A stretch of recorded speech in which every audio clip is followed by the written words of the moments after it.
Naiz irratian, bigarren kafea.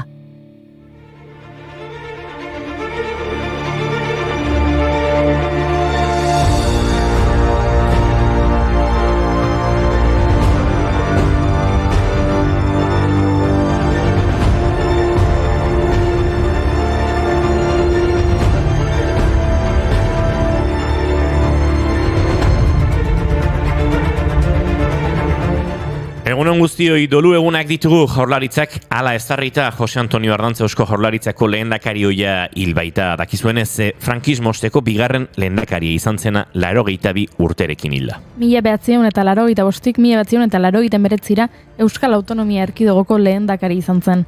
Eta beraz, urte zurrunbihotsu haietako politikan lehen lerroan bizi izan zuen. Ajurianeko itunaren bultzatzailea izan zen eta hilkapera han bertan ezarriko dute. Ohar bidez azaldu dutenez, 3 dolu egunek osteguneko 3 arte iraungo dute. In memoriam. Atzo goizean, 82 urterekin, Jose Antonio Ardanza Garro lehendakaria zendu zen. Goian bego. Bere senitartekoi doluminak, hurbiltasuna eta maitasuna helarazi nahi dizkiet.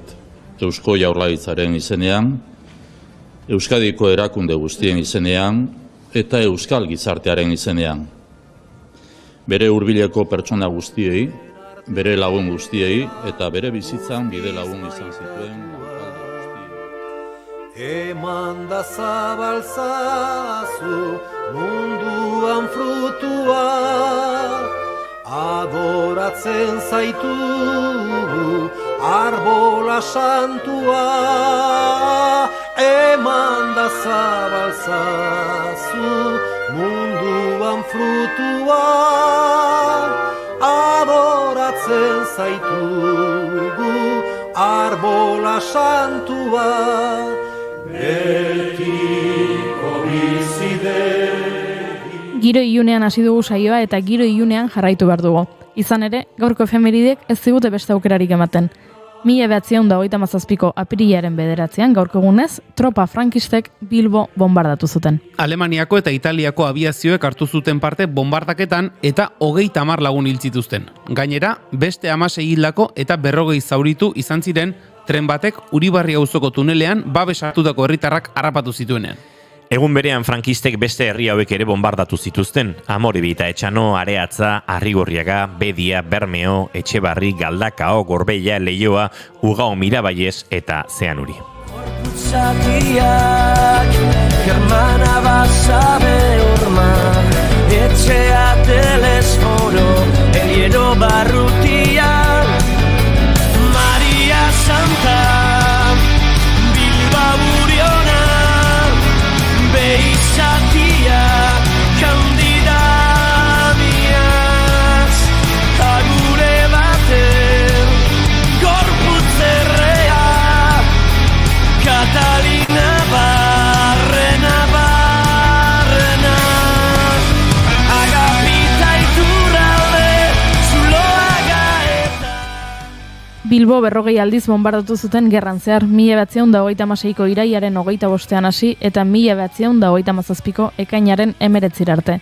Lehen bombardaketa hura Frankoren aldeko hegazkin italiarrek egin zuten, Caproni 133 modeloko hegazkinak erabiliz. Bombardaketak ordu eta erdi inguru iraun zuen garaiko kroniken arabera. 7 edo 8 hegazkin izan ziren goizean eta beste 4 arratsaldean hiriari berriro eraso ziotenean. Biktimei dagokienez, zaila da zifra zehatzak ematea, baina kazetaritza kroniketako datuekin, Eusko Jaurlaritza garai hartan egindako txostenekin eta hilerrietako informazioarekin, 354 hildako eta 800 zauritu baino gehiago zenbatu daitezke.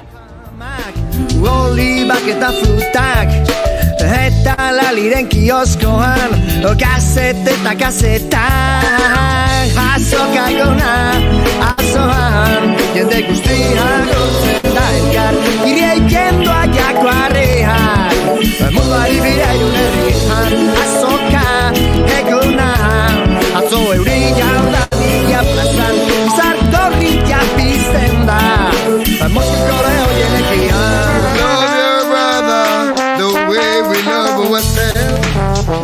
Gernikan bombardaketa, azoka eguna izan zen. Eta txikizio batetik bestera gaurko egunez gertatu baitzen Deir Jasineko sarraskia. 1948ko apirilaren 9an, 200 biztanleko Deir Yassin Arritxka palestinarrean talde paramilitar sionistek sarraskera egin zuten. Israelen estatuaren independentzia eta sorrera aldarrikatu baino hilabete lehenago.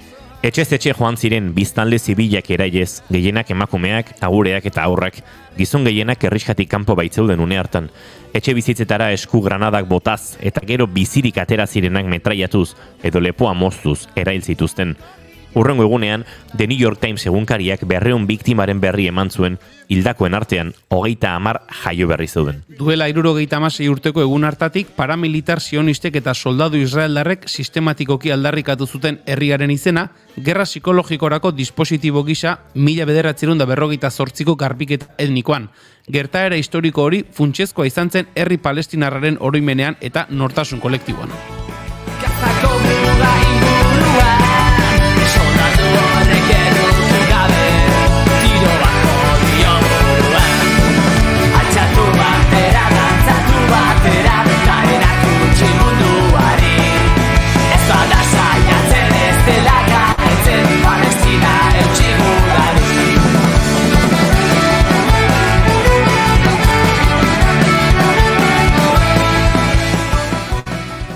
Eta gure nortasunean ere mugarri izan zen gertaera bat aipatu behar dugu. Gaurko egunez 2012an Inigo Kabakas atletik zalea hil baitzen. Ertzainak 4 egun lehenago jaurtitako gomazko pilotak eragindako zaurien ondorioz.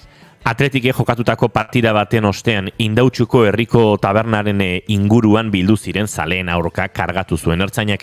Ertzain bakarra zigortu zuten hilketagatik eta handik gutxira kartzela zigorra bertan bera utzi zioten. Partida osteko gau hartan nahasmena nagusitu zen. Inork ez zuen ulertzen zer gertatzen ari zen, ez da zergatik gertatu zen ere. Kaosa baino minutu batzuk lehenago, euforia eta giro ona nagusi ziren bertan zeudenen artean. Segundo batzuen buruan, dena desagertu zen. Pituk, hala deitzen baitzioten Kabakasi, gomazko pilota baten kolpea jaso zuen buruaren atzekaldean. Orduan, 28 urte zituen. Tirokatuta hil zuten Inigo, beraien helburua balitz bezala, istripu bat zela esatea. Gezurrak hartu zituzten astiro, beraien helburua balitz bezala, aztea eta isiltzea.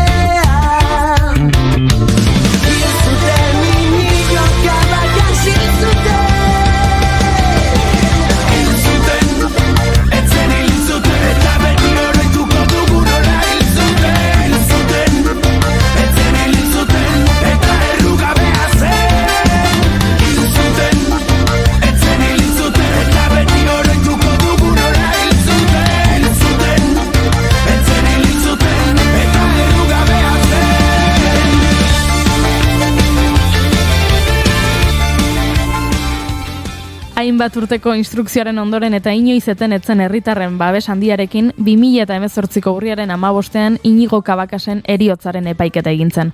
Ugarteko ez zuten inputatu, lekuko gisa deklaratu zuen. Agenteak onartu zuen esku hartzeko agindua eman zuela eta guztiarekin sartu zela ingurua segurtatzeko. Baina ukatu egin zuen ura egiteko modua bere erantzukizuna zenik eta zonako agintaria seinalatu zuen. Kabakas dizerantzu familiaren abokatuak ertzaintzaren prozedurak zalantzan jarri zituen epaiketa baten ondoren. Bizkaiko probintzia auzitegiak 2 urteko espetxe zigorra ezarri zion jada erretiratuta zegoen Juan José de Pablo ofizialari eta absolbitu egin zituen Inigo Kabakasen heriotzagatik epaitutako beste 5 ertzainak. Erakundeen lankidetzarik eta babesik eza gertatutakoa sakon ikertzeko oztopoak ertzaintzaren korporatibismoa, Kabakas auziko bide judizialak horma hoiekin topo egin zuen etengabe. Eta azkenean, agente kondenatua etzen kartzelara sartu. Bide bakarra atzo bertan, bihar atletizalea, Inigo Kabakas herriar maia.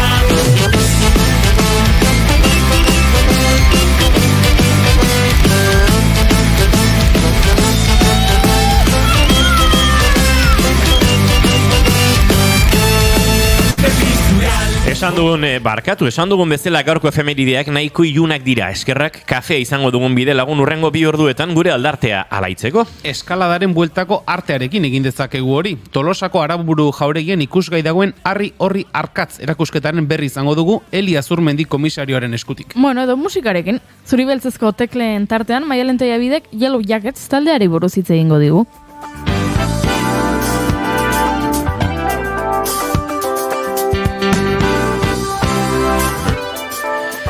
Badakizuen nor dagoen beti pozik. Arkakuso. Eta gaurkoan gure interneteko erreginek badu zer kontatua. Egia esan bere laguntza beharko dugu bai. Azze hasiera eman diogun saioari, bonbardaketak, sarraskiak, eriotzak, dolu egunak. Behin baino gehiagotan aipatu dugu asteartea dela asteko egunik txarrena. Tira bai, baina nahikoa da.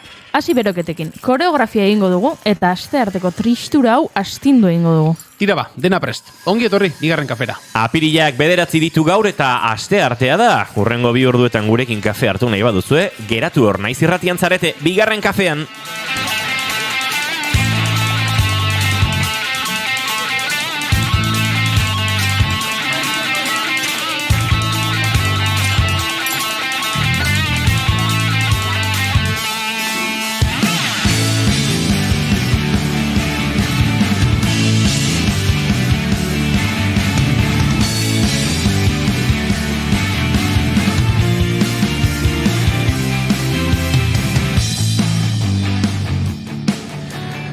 Zuekin gaur gure gonbidatuari harrera egiteko koreografia zeskakiatu den gizona, Julen Goikoetxe Arbegozo, egunon? Egunon, ze poz hartu dudan, hatxe behar izan dudanen. Ondo etorri zaizu, bai, ikusi dut. Koreografia giro flamenkotik abiatu duen gure flamenka, Goiuri Zeizarandi, egunon? Chiquilla, que empieza la Feria de Abril. Eta izketan ari zaizuena Uñigo Asensio Lurbide gaur bigarren kafeak 7:56 garrena du, goizak 10 eta 17 minutu, apirilak 9, gu esan da bezala, 3 urrengo 2 orduetan zuekin bat egiteko asmotan. Ongi etorri, bigarren kafean zarete, naiz irratien.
Eta 19 minutu eta gu gaur maite duten tartearekin egunero bezala bigarren kafea asteko moduan. Julen Goikoetxe Arbegozo, zein da zure maite duta?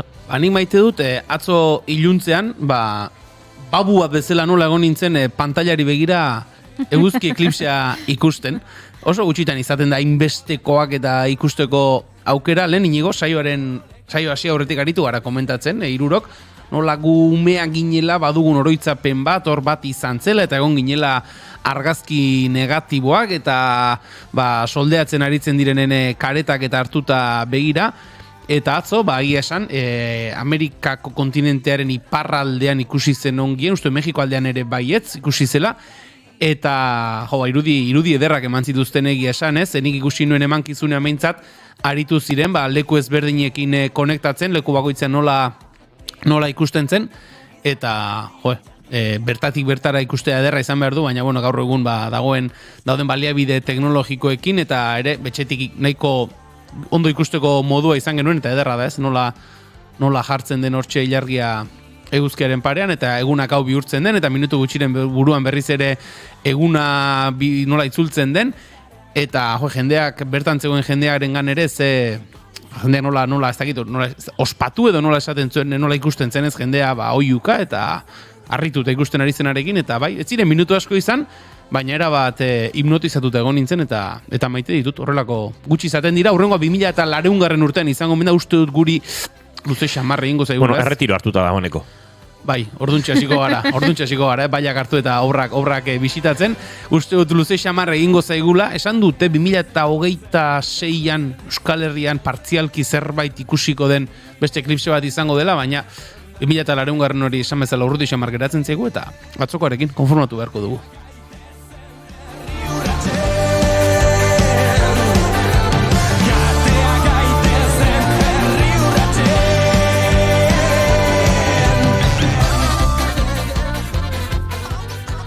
Goiuri, zeiza zein da zure maite duta? Nere maite duta da, batzuetan, interneten magia. Ara. Bai, atzo ikusi nuen, Estatu Batuetan, emakume batek Facebooken idatzi zuela. Horrelako zerbait. Zioen, ea norbaitek laguntza eskaintzen didan. Eta kontatzen zuen, senar bat zuela, eta laugarren umearen esperoan zegoela, senarrak ies egin zuela. Eta desagertu egintzela. Eta, erabaki zuelako, etzuela aita izan nahi, etzuela senarra izan nahi, eta bere emaztea aurdun utzita, ies egin zuen, eta desagertu egin zen. Jendeak etzekien nora joan zen, etzion inorri esan. Eta emakume honek jarri zuen Facebooken, urtebete pasada desagertu denetik, eta eskertuko nuke laguntza, ze topatu nahi dut, nire senarroia sinaditzan dibortzioaren paperak. Horretarako bakarrik, ze, klaro, ezkonduta jarraitzen zuten, gizon horrek lau ume horien aita izaten jarraitzen du, eta umen kontuetarako eta, arroio bada. Eta gizon hori desagertuta zegoen, gizon horrek hala erabaki zuelako, eta orduan esan zuen emakumeak, ez diot txarrik desiatzen ezerrez, baina topatu egin nahi dut sinaditzen paper hauek eta listo.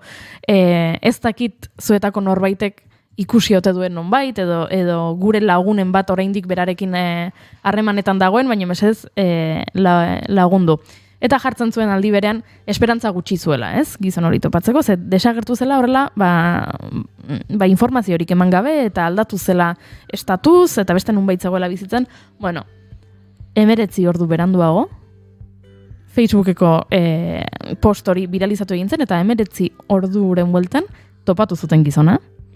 Topatu zuten identitate berri batekin zegoela, izenez aldatu zuela, topatu zuten non egiten zuen lan, zertan ari zen, baita ere, bera karaoke batean abesten bideo bat ere, topatu zuten, eta ikusi zuten, beste bizitza berregin zuela, ziola inorri esan, lau semela utzi zituenik bidean. Utzi zituela, eta ez zituenik, eta ez errez, eta topatu dute, eta hori irakurtzen esan dut.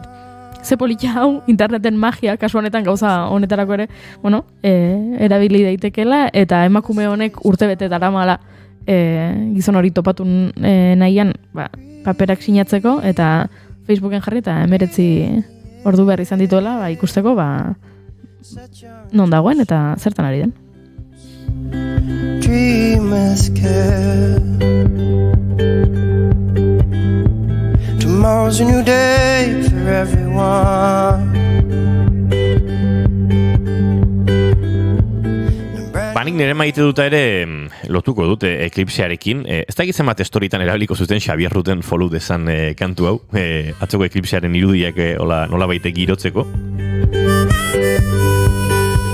Baina paradoxikoa da, duela aste gutxi itzuli naizen Mexikotik, kontatu nizuen, Torreon hirian izan nintzela, iparraldean, Chihuahuako desertuan, Texasetik gertu, Mexikoko proportziotan, eta eraberean 6-7 hortutarako txez, baina antxe mugako den estatu horretan. Eta antxe denak, zalaparta betean zebiltzan, eklipsia zela eta, NASAk berak erabaki zuelako munduan lekurik onena eklipse hori ikusteko Torreon bera zela. Torreonetik oso gertu zegoen desertuko puntu bat, ez? Eta oso gertu han iria desertuaren erdian.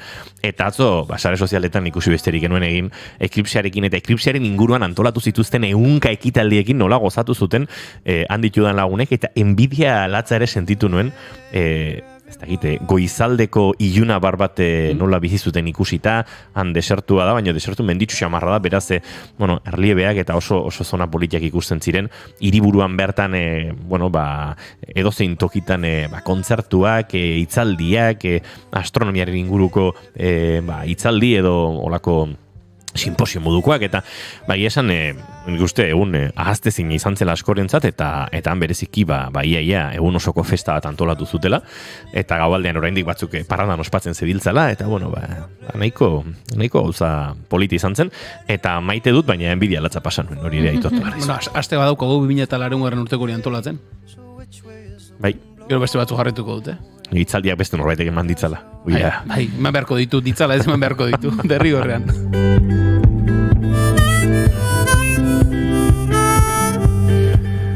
Goizeko 10:26 minutu, Xabier Root and Follow the Sun honekin egingo ditugu rengo minututxoa egingo du, eta segituan gure gaurko lehen gonbidatua aurkeztuko dizuegu hementxe, bigarren kafean.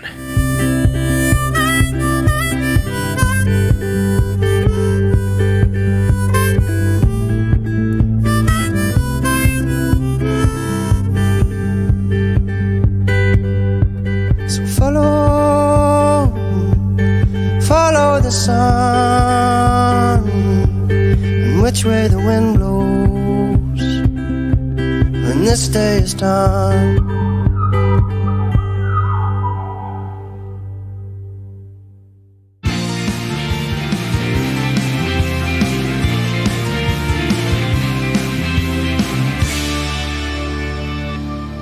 Emaiozu bigarren aukera bat egunari. Naiz irratian, bigarren kafea.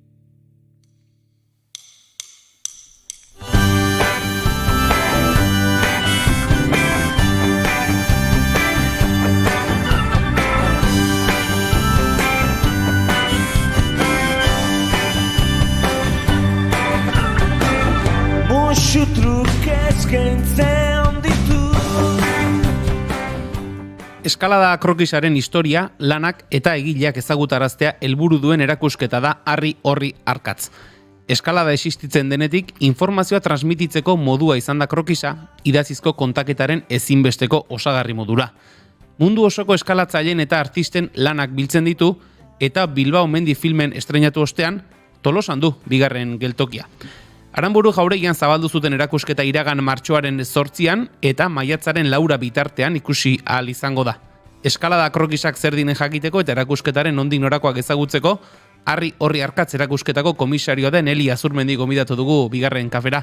Egunon eta ongi etorri, Eli. Egunon. Zer moduz? Osondo, primeran. Eli, aipatu dugu, hasiera batean erakusketa apirilaren 20 aldera amaitzeko zen, baina azken egunetan irakurri dugu maiatzaren 4 arte luzatuko dela, pentsatzen dugu hori albiste ona dela, ez? Bai, suposatzen dut baietz. Bueno, hasieratik baita eskatu genuen, zenbait eta denbora gehiago, hobez interes handia dago erakusketa honekin, ez bakarrik Tolosan, kanpoko jendea etorriko da pentsatzen dut. Eta gainera erakusketa hau ja montaia eta hori nahiko konplexua da eta merezi dupena luzatzea jendeak ikusi ahal izateko. Esan dugu martxoaren 8an zabaldu zela Tolosako Aranburu jauregian, oraintxe hilabete abiatu zenetik edo zabaldu zenetik, zer moduzko harrera ari da izaten? Uste ona izan dela. Egia da, aste santua egon dela erdian eta baina bueno, nahiko jende pasada eta gero jongo nahi saber, komendatzen diaten baita egun hau eta nola joan daen. Eskaladako krokisei buruz ari gara hitz egiten, Eli, aipatu dugu sarreran oso modu azalekoan baldin bada ere, nolabait ere norbaitek egiten duen eskalada bat marraztea dela. Azaldu iguzu guk oso azaletik eta nahiko modu txarrean azaldu dugu, baina azaldu iguzu zer den, zertaz ari garen eskalada krokis baten inguruan ari garenean? Bueno, berez krokis bat tresna bada, ez? Eskalatzeko informazioa behar duten, eskalatzaileak behar duten informazioa, irudikatzen da, marrazki baten bidez edo argazki baten bidez. Hori da, funtzionala izan behar du, hori da, lehen helburua hori da, ez? Informazio guztia saldu behar da, eta hori da, eta lehenengo krokizak hola ziren, ez, marrazkirik gabe, ez da zer, gero ja urteekin, hor evoluzio bat egon da, eta Arman Bailar adibidez, 80 hamarkadan, 70 gutxi gora bera da hasi zena ilustratzen krokiz hauek, ez? Ez bakarrik funtzionala izatea, baizik eta, bueno, beste helburu bat eduki dezake. Bai eskalatzailea, bezakit, gonbidatzeko, ez? Marrazki bat polit baten bidez joateko eskalatzera, edo batzutan oroipen bat bezala gordetzeko, ez? Krokiz berezi bat, marrazki polit batekin, edo... Baina helburua hori da. Da mapa bat bezala, ez? Tresna bat, eskalatzaileak, bide horren... bide hori egiteko bardun informazioa irudikatzea. Hori da, hasiera batean, informazio tresna bezala, datuak jasoko zituzten krokisak edo izango ziren, ez da? Azkenean, eskalatu den bide horren datuak jasotzen ziren? Bai, hori da. Hasiera batean, lehenengo krokisak, marra txiki bat, zan, eta gero ja ziren informazio graduazioak, bidean aurkitzen dituzten zailtasunak, badago ikonografia bat mundu guzintzat berdina dela, horiek marrazten ere baita, barduten guztia. Bide hori berriro igot nahi duna, karo, jakin behar duen dundi da bilen, eta ze graduazioa daka, ze zailtasun duen ere baita, ez, eta hori baita adirazin behar da, noski. Aipatu duzu gero ja, 70. hamarkada buelta horretan edo, ja, ilustrazio ere erantzi zitzaiola, baina aipatzen ari garen lehendabiziko krokis horiek, aipatu duzu, marratxo horiek datu batzuekin, noizkoak daude jasota lehendabizikoak? Lehendabizikoa guk usten dugu, hola dela, da 1786 urtean. Gainera, orduan fetxa hori pensatzen da dela, mendizaletasuna jaiozan fetxa da, Pakart eta barrak ireki zuten bidea, bueno, ireki ez, lehenengo aldiziko zerenean aztu zait, zena? Lasai. Bueno, igual, Bonblankera ziren ziranean, hori izan zen, lehenengo hor pensatzen dugu dela, mendizaletasuna jaiozan data, ez? Eta beraiek irekitzen zedenean bide hori, baroi aleman bat, ari zen begiratzen, prismatekoakin, eta zizan marrazten ari ziren irikitzen bidea. Dala oso eskematikoa, da menditxo bat eta marra bat. Eta hori da lehenengo krokiza. Pensatzen dugu hori dala lehenengo krokiza. 1786 urtekoa. Beraz, denboran atzera dezente asko egin behar da? Bai. Gero gira da, bide hori aurrerago urte bat berandugo egin zala beste marrazki baten ja politagoa, ez dauden ilustrazio horik, baina bai da mendiak baita marrazten zituztela beste modu batera, ez eskematikoki bakarrik. Hor ere badago, ez, beste ikuspuntu bat, aipatu duzu, pertsona bat akaso eskalatzen ari da, eta norbait ari da, pertsona hori egiten ari den bidea marrazten edo margotzen. Eta beste aukera izango da, norberak egin duen bidea gero, marrazten saiatzea. Ez dakit, akaso, kanpotik begiratuta errazagoa da, norbait begira egon eta norbaitek beste pertsona hori egiten ari den bidea marraztea, edo errazagoa da norberak berea marraztea? Bira, nik uste politagoa dela norberak marraztea, ez? Nire kasuan zako nik krokizak egiten ditut, ni ez naiz eskalatzailea, eskalatu dut, pizkat, baina ez ditut bideak irekitzen, ez da ezer. Baina egin izan ditut asko lagunentza, margolaria naiz, eta ilustratu inditut, eta baina beti esaten dut, norberak irekitzen duen bide bat, ez? Politagoa dela, berak marraztea. Horrek elkarlanerako bidea ere eman dezake, ezta? Esan nahi dut, marrazkila zure kasuan bezala zuk eskalatu duzu, baina gehiago marrazkiaren alorrean kokatzen duzu zure burua, zuk ikusi duzu norbait eskalatzen, eta gero eskalatu duen pertsona horrek ematen dizun informazioak ere lagunduko dizu pentsatzen dut, ez krokis hori egiterakoan? Bai, bueno, ni normalean egiten detena da, lagun asko ditut eskalatzaileak, eta bide on bat edo poli bat irikitzen dutenean, ez bide guztiak, pixkat berezi esan behar da, zenik egiten ditudanak, baita oso bereziak dira, oso landutak daude. Orduan, beraiek ematen didaten informazio guztiaki, nik lantzen dut marrazki hori. Aipatu duzu bide edo zein bidek, komatxoen artean esango du gau, ez dela marrazten bide bereziak edo, Bai. zuk marraztu dituzunen artean, zein dituzu, horrela kutxunenak edo, esan ditzakezunak? Asko daude, baina niretzat beti kutxunena lehenengoa izango da. Da Berbenir bidea, Peña Montañesan ireki zuten bidea Argaitz Jurrita, Unai Mendia, Iker Madoz, eta ez dakit, izan zen niretzat oso berezia eta beti detor gordeta, ez? Baina asko egin ditut. Hortik aurrera, jende askorentzat egin ditut. Transmisio elementu ere badira, ez? Krokis hauek esan nahi dut, norbaitek jendeak egin dituen bideak ahozko transmisio hori egon daiteke, baina hau azkenean paperean geratzen den transmisio mota bada, eta irudiaren eta krokisaren eta artearen alde romantiko hori izateaz gain, transmisiorako eta eskaladaren ezagutza zabaltzeko eta jendeak eskura baliabideak izateko ere transmisio elementu ere badira. Bai. Nik egiten ditudanak, beti izaten dut funtzionalak, bai dira berez, nik dena, bere lekuan dago, eta baina ez dira oso praktikoak eskalatzera joateko. Nik uste dela pixkat gehiago, emozio bat transmititzeko, edo eskalatzaileak oroipen bat bezala gordetzeko hori, edo da transmititzea, baina beste modu batez, ez? Pixkat emozionala, edo erromantikoa. Nereak horra ikusten ditut behintzat. Eta hori akaso lehen aipatu duzu hasieran 70garren hamarkada buelta horretan, nolabait ere zabaldu zela, ez? Irudiari akaso garrantzia gehiago ematen hasi zitzaiola, aipatzen zenuen lerro soil horretaz haratago, irudia ere zaintzen edo lantzen hasi zela, akaso horrek elkarlanerako aukera gehiago, eta zuk esaten duzun bezala lor erromantiko hori zabaltzera eragin zuen, eta ikusgarritasuna irabaztea ere bai, eskaladarekin lotuta dagoen jendeaz haratago, kasi artea bezala ikusteko. Bai, argi dago.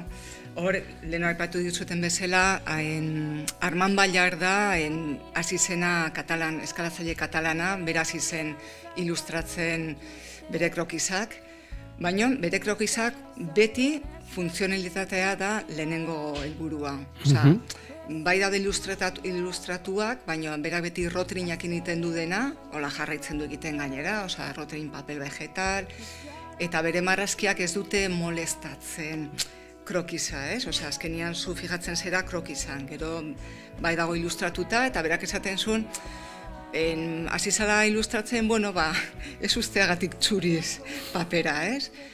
Baina beste batzu, nereak edo beste batzu, ja gehiago evoluzionatu dunean honek, ja marrazkiak agian bai molestatu dezake, molestatu, ez dakitu lertzen dira. Bai. Zure begirada ez la jungo zuzenean krokizera, baizik eta agian marrazkira edo, hola ez? Neurri hartu hartzei, hola, ez da?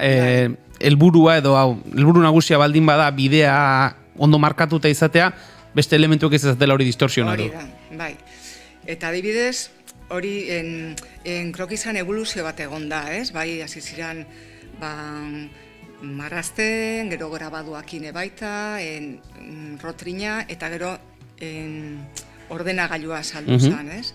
Eta argazkiak. Orduan, argazkiak, gu beti bezatzen dugu marrazki bat hobea dala krokiza egiteko, ze beti argazki betain dena saltzen da, eta marrazkian marraztu dezakezu bakarrik behar desuna, ez? Zure begiradak barduna bakarrikan eskalatzeko, ez? Zaten, zuaitz asko badaude, agian bat da bakarrikan garrantzitsua eskalatzeko momentuan, ez? Kizuak hortik jun bar zerala, bat bakarrik marrazten desun. Orduan, marrazkiak beti da argazki bat baino hobea.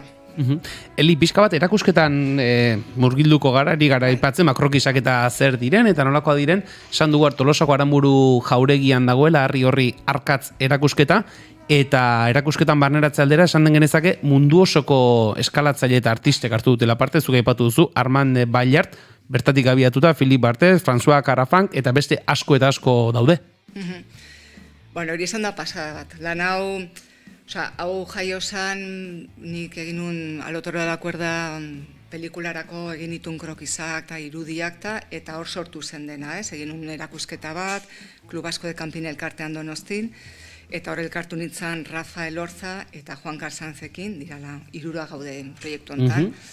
eta krokisari buruz hitz egiten, beraiek baita marrazten dute, krokisak egiten dituzte, eta hor sortu zen ideia erakusketa atiteko, ez? Esan ziaten, zeratik ez egiten hemen erakusketa bat, krokisakin, eta orduan nik esan nien, zeratik ez egu denok alkarrik egiten, ez?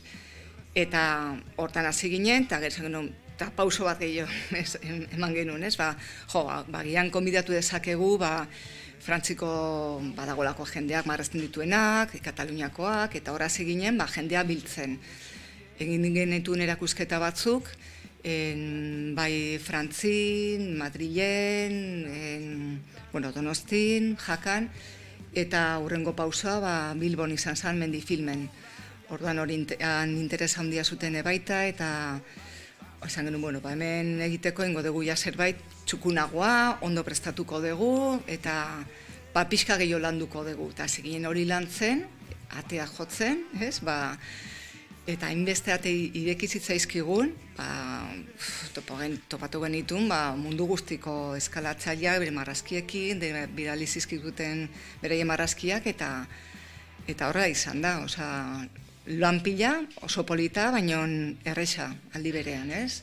Jendea hor prest, han zituzten marrazkia gordetak bidaltzeko.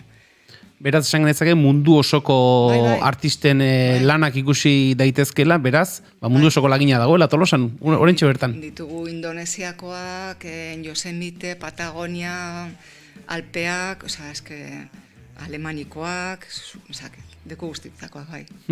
Uste dut gainera, erakusketa hauetarako, hemen Gipuzkoan egin den erakusketa honetarako, Gipuzkoako eta mendi eta hitzetako krokisak ere biltzen saiatu zaretela, edo alegin berezi bat egin duzuela, ez? Pixka bat lekuko edo tokiko ukitu hori emateko. Bai, Tolosaldeari kinu bat egin izan nahi dugu, eta espazio bat utzi dugu, jendeak baditu krokisak, edo marrazten baditu, han dago paret bat, hor markatu dezakete, edo bere krokisa jarri, eta baita bildu ditugu, argazkiak txindokiko aristan mundu guztiak, leku berberan egiten dituen argazkiak, ere baita jarri ditugu pila, umeek baita margotu dute, hor Zaldibiko eskolakoak, eta bai.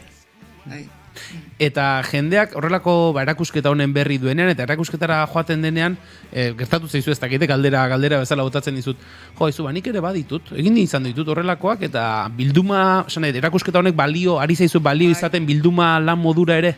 Bai, berez, leheno komentatzen lua bera, Facebook eta gauzoiek askotan asko laguntzen dutela, eta gure kasuan laguntza izugarria izan da. 2 urtetan lortu ditugun mundu guztiko krokisak, asko interneteri esker izan da, Instagram edo Facebooken bidez, harremanetan erreza da jartzea. Eta hor dugu Expo Krokiz izena duen, saretan nola izena du gure zuzenbidea.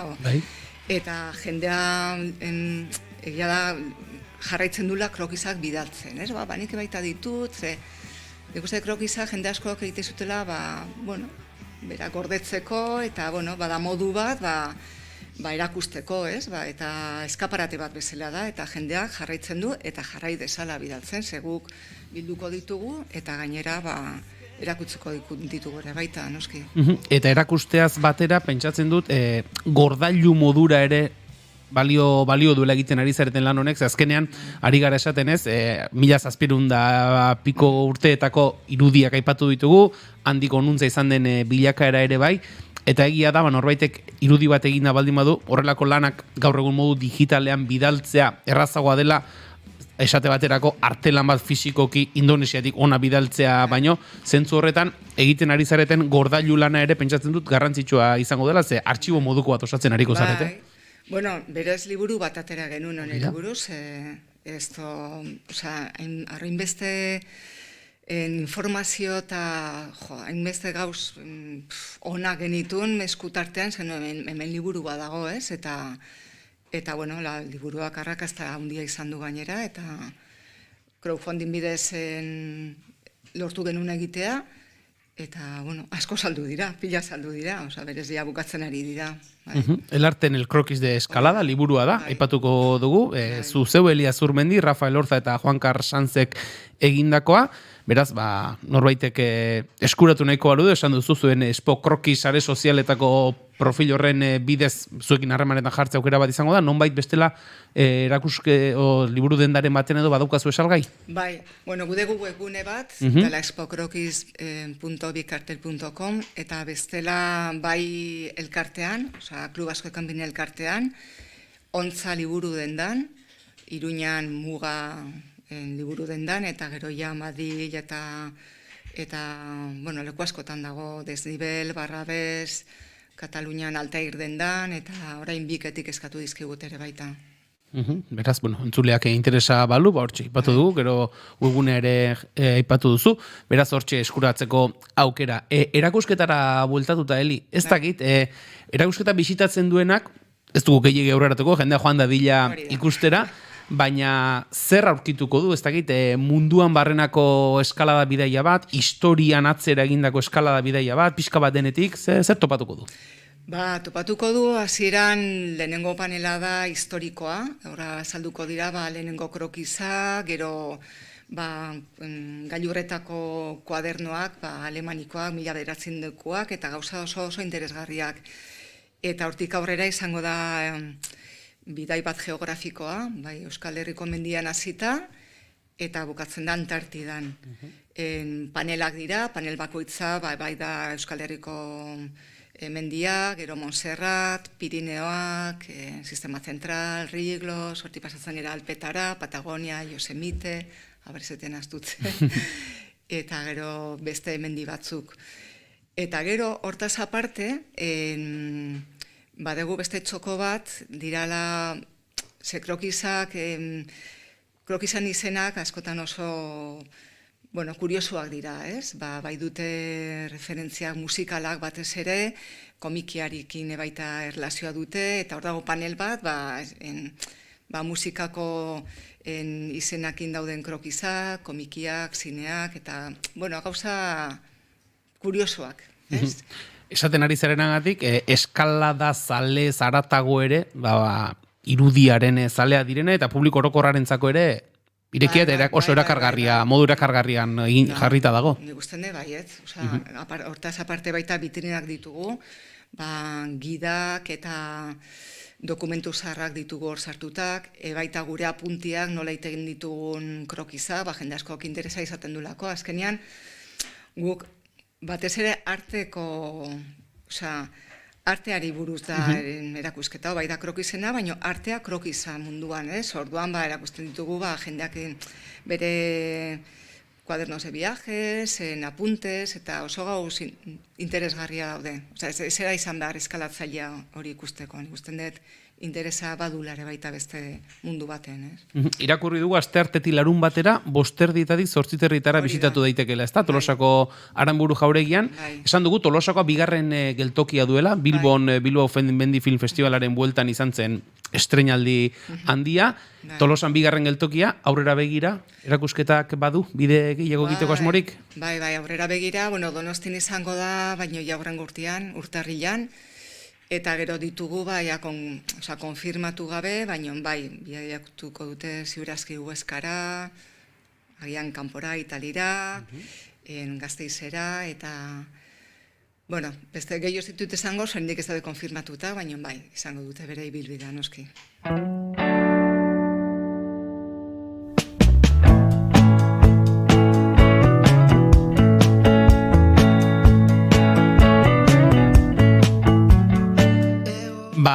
Guk interes gune bezala genituen jakiteko genituko gogoa genuen gauzak ezagutu ditugu zure eskutik, Eli, ez dakit, esan gabe geratu den zerbait edo aipatu nahiko bazenu edo, orentxe duzu aukera.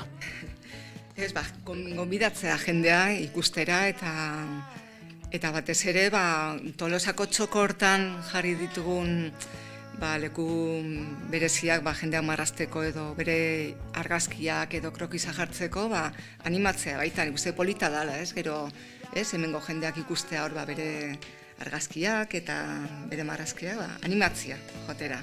Zalantza izpirik gabe esan dugu, horri arkatz erakusketa Tolosako Aranburu jauregian maiatzaren 4 bitartean, asteartetik larun batera, arratsaldeko 5:00 8:00 gero Donostian etorri izango da, aurrera gore gehiago etorriko dira, eta esan dugu, sare sozialetan ere, Expo Krokisen profilan, izango duzuela informazio guztia. Elia Zurmendi, horri arkatz erakusketako komisarioa. Mila esker, bigarren kafera hurbildu eta egiten duzuena kontatzeagatik. Zuei, mila esker.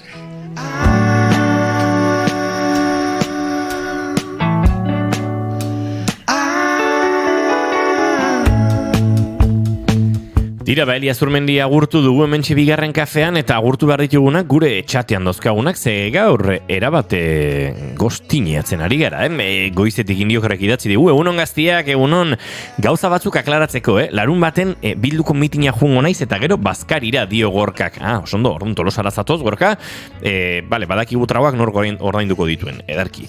Egunon, zemuz zuen lasaina galdetzen dio Gorkak indiokerri. Lasaina? Badakizu, pastarekin gauza asko egin daitezke. Eta mendek Julen leporatu dizuete, bastante eskakeoa. Ona koreografia, Inigotago Juri 15, Julen 0, eskakeatzagatik. A ber, Julen, Elia Zurmendi harrera egitera joan da, nik enuke hemen bere aldea atera nahi, baina justifikatuta zegoen. Indiokorrek esan dio, lasainak eharrak Gorka probatu behar, nahi azunen etorri eta probatuko dituzu. Vale? Guk ere gonbidapen hori probabait zabalagoa dela ere sentituko dugu eta gu ere joango gara probatzera. Arkakuxo, gaur gurean izango du Arkakuxo, megaterdiak inguruan, hementxe, kaixo magikis, zenbuz gira? Goiuri, zure jertxiaren antzekoa dut, behintzat kolore oso antzekokoa, oso ongi geratzen zaizu. Aizkerrik asko. Nik ere esan diote Arkakuxo, baina behiatu itola, goiti bera, pixkate. Ez dira zu esan. Barkatu, Julen lekuko... Tira, zurrik ez, Dago. Zemoz egon da indioker, unon, Arkakuxo, zer modu zer, dantza. Esan dakoa, Inigotago Juri zoragarri oso motibatuta, baina Julen, en fin, deskakeo. Que fuerte Julen, deskakeo. Ez da baida antzuetan ere desartuko. Arkakuxok ere lasaina nahi duela. Indiokarrak dio eskusak, zuentzako ere, noski. Bale, ondo dago. Urrengon bazkaria, bazkari hori egiten dugun eta antolatzen dugun behar bezala. Salzara inoiz. Laizter Maialen Teiabidere gurean izango dugu, Yellow Jacket taldearen proiektuaren inguruan ariko zaigu. Gaur ez du piano joko esan dit, pena zartu dut berria, baina tira, ez du gaitzakirik topatu. Ni gustatzen zaitola pianora joan eta hor txingin biltzen denen. Baina horrela, noiz behinka balin bada, gogotxuago hartzen duzu gertatzen denean. Hori ere. Bueno, segun zerkin, gauza batzuk maizago hartuko zen ituzke, itxaroten egon beharri gabe. Inauteriak adibidez. Zindan eguan. Inauteriak hilabetero gehiagitzu izango lirateke ez? Urtean bitan, ez? Hori... Ezagia da, inauteriak urtean behin listo. Zer esan behartzen duen zuk? Zer iruditzen zaizu gogotxu egotea kaltegarria den adibidetako bat?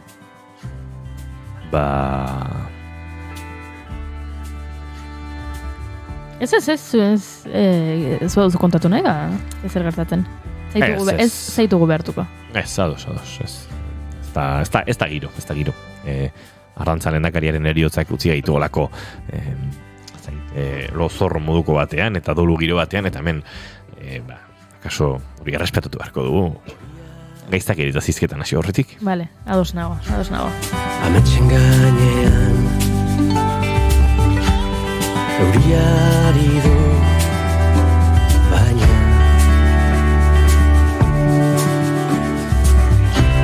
susmodenen kontra. Hementxe gara eguzki argitan Einaute Lorritaren kanta zoragarri honekin bigarren kafean, baina beste proiektu bat ere ezagutzera eman behar dizuegu. Datorren apirilaren 12an kaleratuko baita proiektu berezi xamarra esango dugu baduelako, alako lotura gure hizkuntzaren iraganarekin. Ibon RG edo Ibon RG, ez da nola oskatu behar dugu, baina album berria dakar, ez da egita oskaturen nola egin behar den, lakuin bau edo, hor nunbait. Baina, tira, apirilean 12 egongo da salgai Bernat Etxepare bere garaiko gizona zen, kristaua, jakina, baina aldi berean trobadorek edatzen zuten poesia kortesa ezagutzen zuen, baikor begiratzen zien euskarak izango zuen etorkizunari, berak lehenengo aldiz inprimatuko baitzuen 1555 hartan, pentsamendu modernoa, jakinmin espirituala, idazteko gozea, hauek guztiak nolabait hartuta eta 500 urte inguru geroago, Ibon Rerjek, doinua jarri die, lingua baskonon primitia liburu itzelak biltzen dituen olerki guztiei edo zehatzago esateko, osorik ez direnetan Itxaro Borda idazleak olerki bakoitzetik hautatu dizkio bertsolerro batzuk.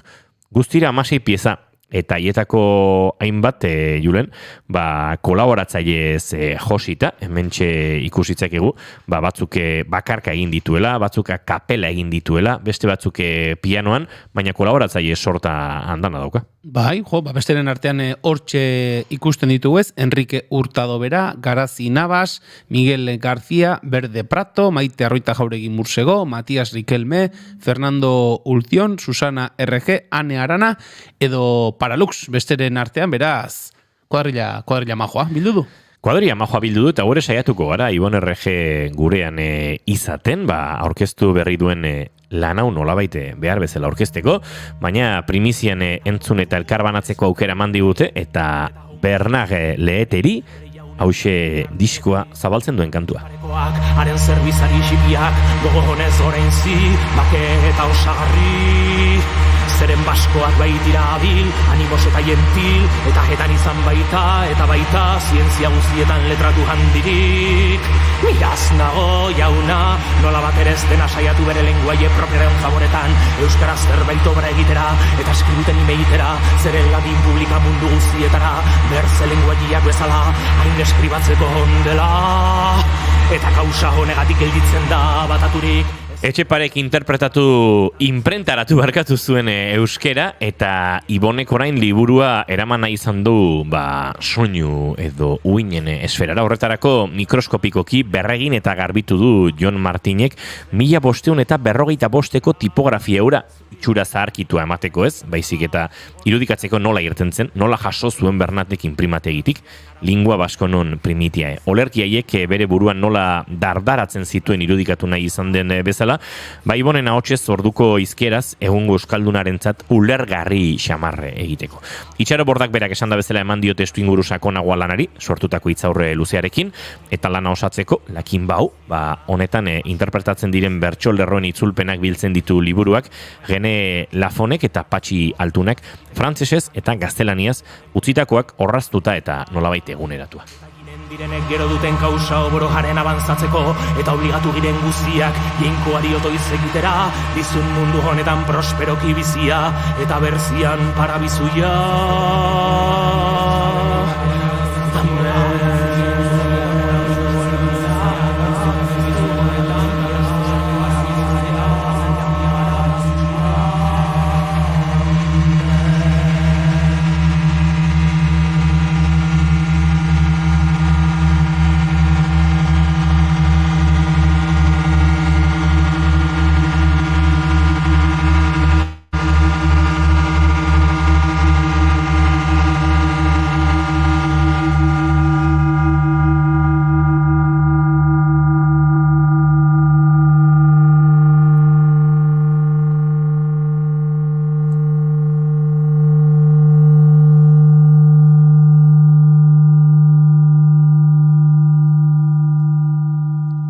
Proiektu berezia esan da bezala, Ibon RG hemen lakin bau honetan aurkeztutakoa, eta esan da bezala, Bernat Etxepararen lehenengo euskal inprimaki haietatik edo hartatik abiatuta sortutako lana dugu, eta apiriaren 12an izango da entzungai plataforma guztietan, hementxe primizian, ekaretako zatitxoa, eta ikusten duzen bezala, modernitatea eretzaio falta, hainbat giro elektronikoetara ere egiten duelako salto, diskoak eta disko liburu ere baden honek.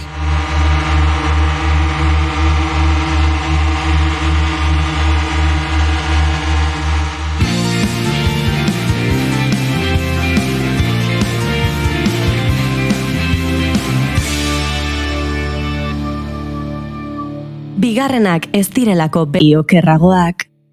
Bigarren kafea.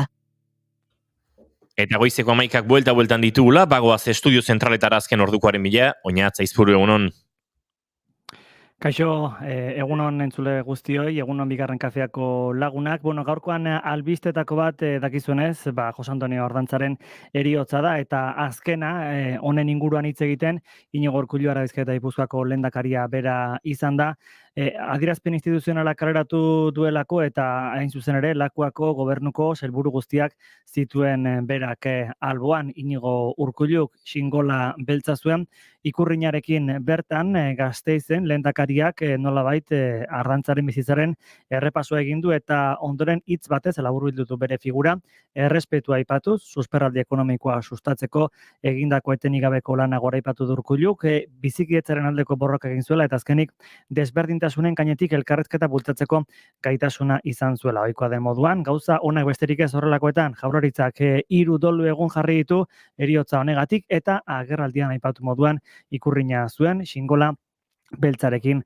alboan. Bestaldeko goratuko zarete nola duela urte batzuk, gure eskuren aurretik, Euskal Herrikoen bat lekutan erabakitzeko eskubidea praktikan jarri zen eta hainbat galdeketa egin ziren, tartean Etxarri Aranaz izan zen aitzindaria 2014ko apirilaren 13 galdera bat egin zitzaien herritarrei, nahi duzu Euskal Herri independiente bateko herritarra izan?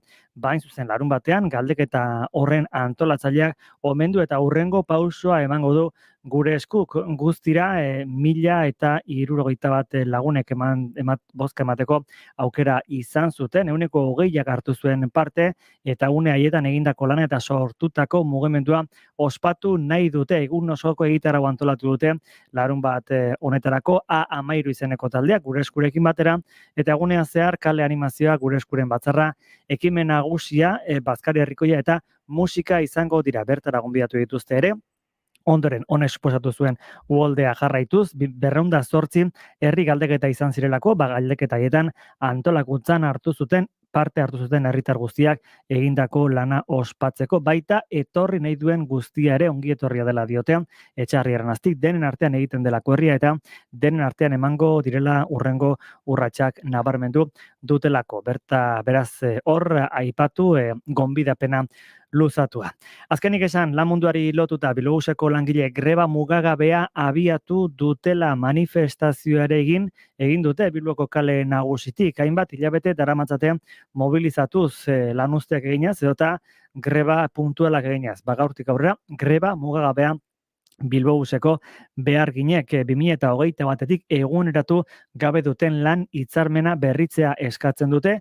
Momentuz ostiralera arte egingo dituzte lanuzteak eta hori bai jarraitzen badute, bai patronalarekin eta baita biztan denez Bilboko udalarekin gerturaketarik ez bada, mobilizazioek aurrera jarraituko dutela diote. Hauxe beraz, kontatzeko genuen guztia, Iñigo, zuena da berriz hitza. Eskerrik asko Oñatz Aizpuru lankideari, azken ordua gurera ekarri, eta esan da bezala, eguerdiko 12 aurrera, informazio gehiago, baina gu orain, txaketa horia jantzita ibili beharko gara, hementxe Maialen barkatu, oiuri? Txaketa horiak. Horiak, egia da. Izgarizara denbora guztian, yellow jacket esaten. Egia da. Fantestu egin dute zea galdora. Yellow jacket da, duela orte batzuk zaran viralizatu zen arropa. Akabáramos. Teiabide, egunon. Egunon. 3, 2, 1.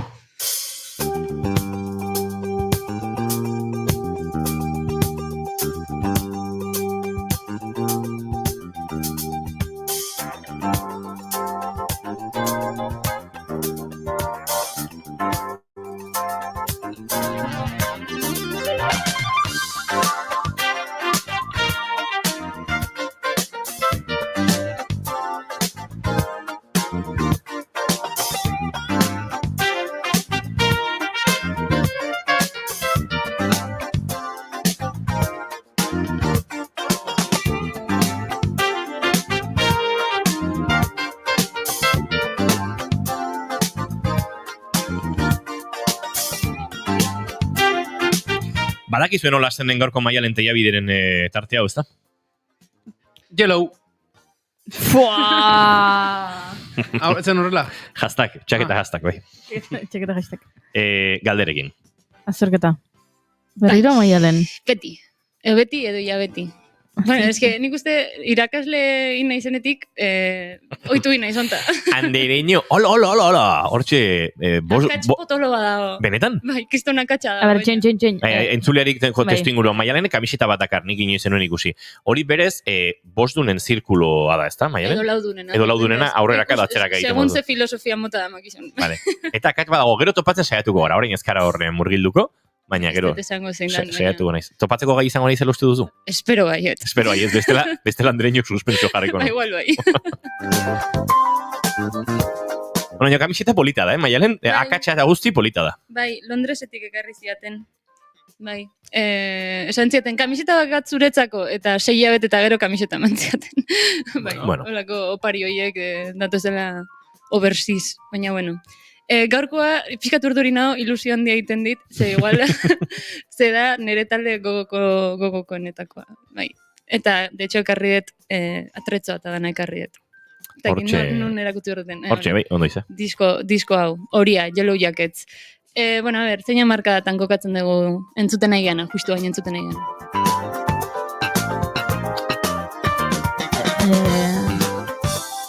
Galtza kampana? Galtza kampanen amarkadan? Ez. Ez, gaitxenek, galtza kampanan amarka da zinda. 70, inogo mesedez. 70. 80. hamarkadako bigarren zatia. Ez. Ia. 80. hamarkadako lehenengo zatia. Bai, 81, konkretuki. Bueno, orduan ere galtza kampanak ere eramaten ziren. Orain ere bai. 80ko hamarka. Baina ez da gehiago hombrera esageragoak. Eta hilea holan plan atzeraka... Nik, Bueno, a ver. amaren argazkietan kanpanak ikusi ditut, 80ko hamarkadan, bai. Baina, karo, estatu batuetan abiadura bat eramango zuen modak, erresumatuan beste bat, hemen beste bat, ez dakit. Bueno, bale, agian batzuek kanpanak bai, beste batzuek hombrera imposibleak. Oike, bai, hori egasko Eta ikusi dira. kolore oso bizia hola morea, urdina, hola azul elektriko eta hoedanak. Baina, bueno, zein estilo da? Hau da...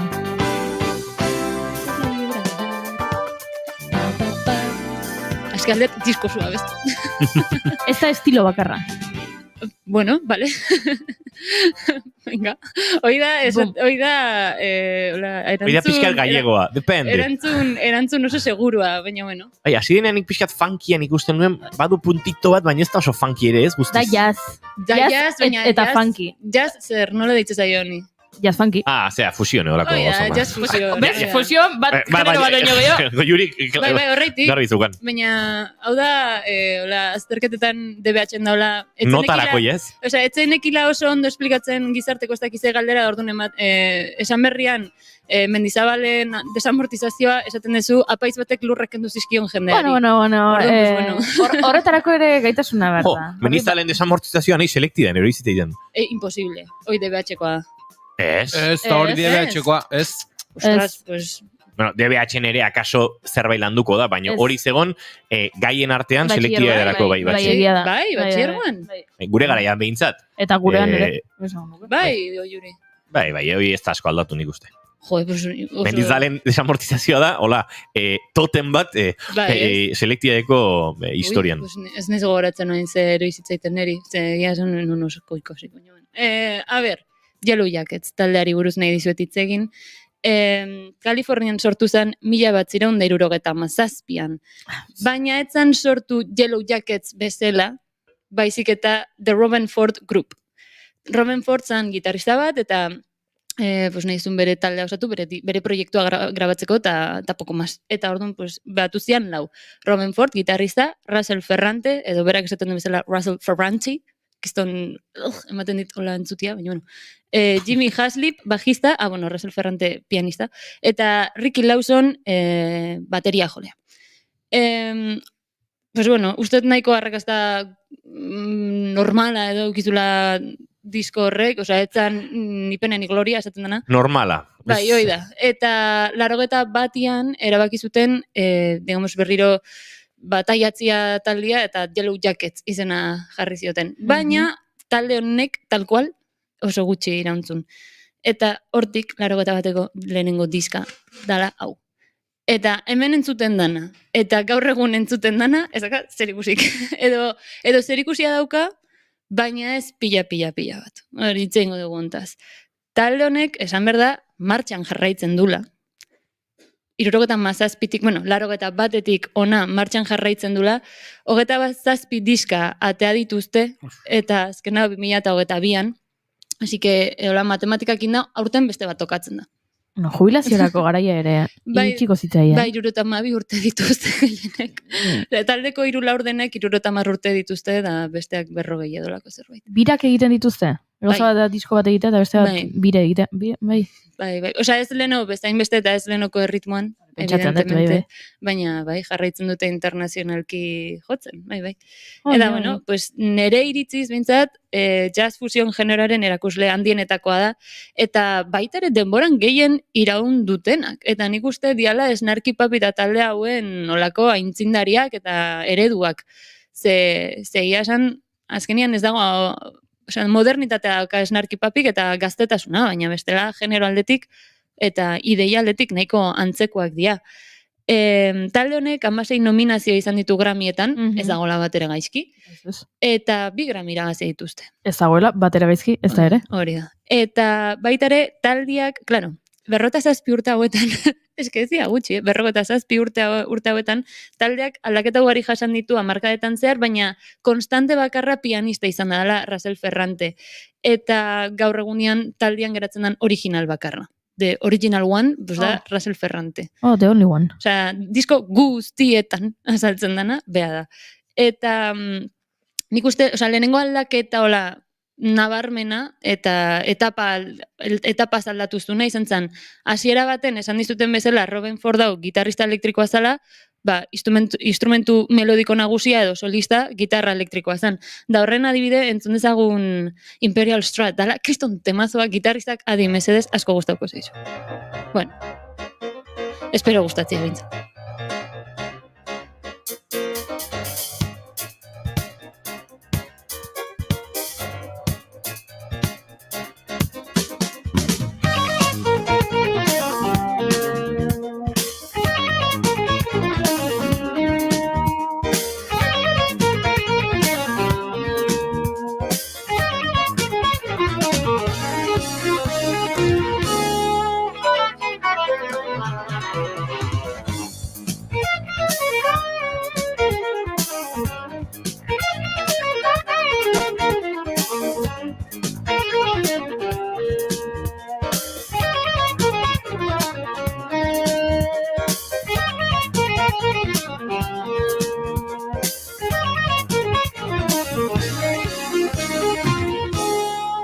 Guapo da. Tia bideon falla, zaiz inengo jori konpasakin? Ez dakiten fijaturik. Eskuekin ikusten ditutola? Ez da zer gertatu. Kajako nota fantasmak egiten ari zeze, badaude, Zema kaja golpe daude. Kiston guapo da. Bian eta lauan eroitzen dena aparte, nota fantasma esaten diren horietakoa. Kiston taldea, serio, benetan nahet gustatzi hau. Ez balme zaizu gustatzen, frankasa hoinet. Baina, bueno, sin más. Taldean eondan, digamos, kombo establena, ola, demoran gehien iraunduena, kombinazioa esanet, izan da, hau. Russell Ferrante, pues lehenengo gunetik gaur arte, izan diala 57 urte. Ferrante, oida. Russell Ferrante, 57 urte. Jimmy Haslip, 77tik baitare fundador, digamos. 2012 arte, ota 15 urte ez dagoela gaizki.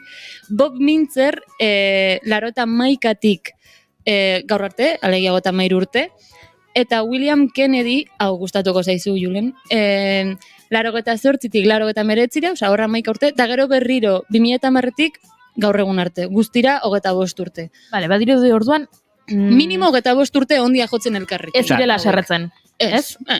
Usten duenak usten duela, baina ez aserrengatik, zebestela hainbeste urte, ez da... Hainbeste urte gero aserretzea gehiago ez toke zentzurik. Ja, oida, bai. Bob Mintzer, nasutan abil edo Big Bandetarako arreglista kompositorea da? Bai.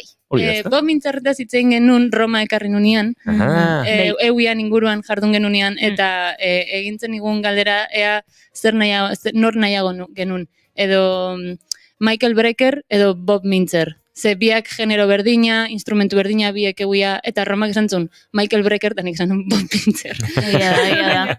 Baina, bueno, kontua da, arrazoi ez berdinengatik, osea, bera nola saxofonista dan, pues berak alde hortatik ikusten du da, nei, pues, igual saxoak pizkat berdin dit, eta gehiago gustatzen zait. Osotasun hori. Oia, eta bere alderdik kompositibo hori, ez? Baina, bueno, kontua da, leheno komentatzen neona, Robin Ford honek utzi zunean gitarra, osea, taldea, gitarra hori ja desagertu zen taldetik, eta Bob Mintzer sartu zen 91an, eta saxoak eukiztun ja melodia eta pixu hori guztia, ez da hor aldatu zen ikuste Yellow Jacketzen nortasun guztia. Orduan, nola 27 disko aztertzia ezinezkoa dan, pentsatu dut egokiagoa zela, kuarteto hontan, 25 urtez iraundun eta darrain. Zutabe honetan. Hoi da, bai, bakoitzak zer aportatu dion taldeari aztertzea. Ondo iruditzen bali mazaizue. Oso, no? Eta abiatu Ferranti direme. Bere solo antzuten.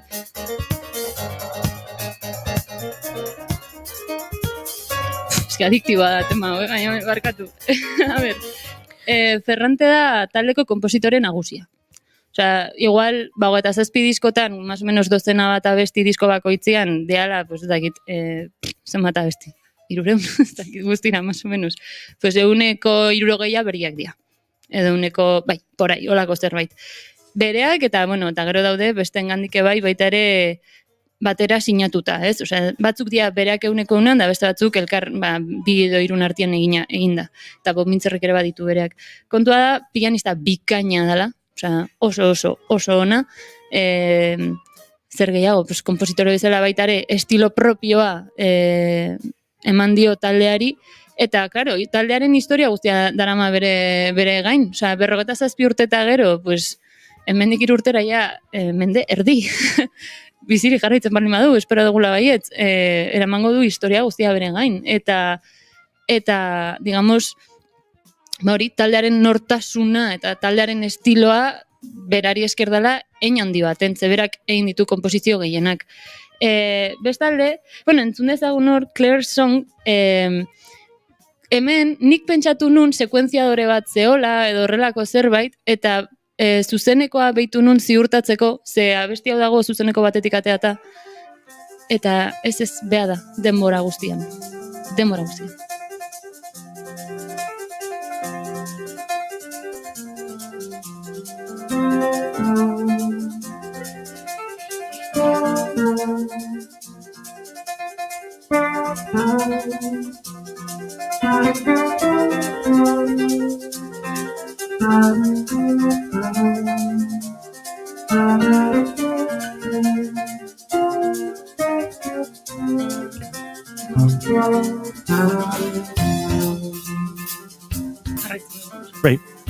Jarraitzen du jotzen. Nik pentsatu nun sekuentzia bat zala edo, ez. Bera jotzen, non-stop. Sekuentzizteko egia da, azentuak aldatzen doala pixkaneka, eta baina bai, grabatuta auki dezakezu hori guztia eta sekuentziadorean disparatu, ez? Baina ez, live. Bai. Honek ere metronomoa jantzuen jikitan, eh? Bai. Ez zaio nota bat mugitzen hor takatuka.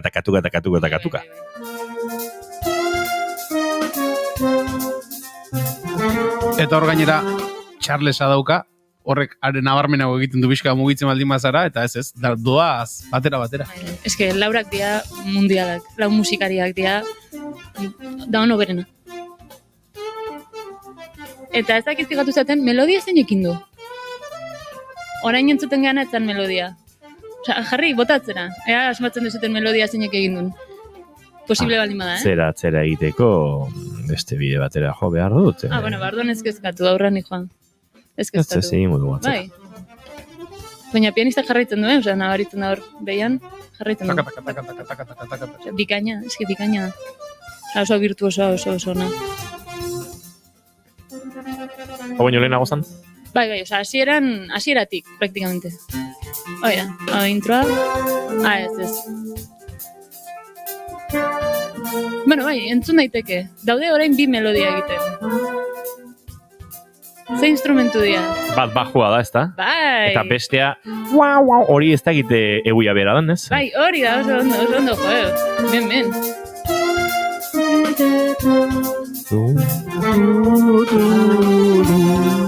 oain bajoan inguruan nahi zuet hitz egin dela Jimmy Haslip. Guaintxe bajoa justu sartu daia grabetara, pixkate Hori da, bere tokira ez, baina.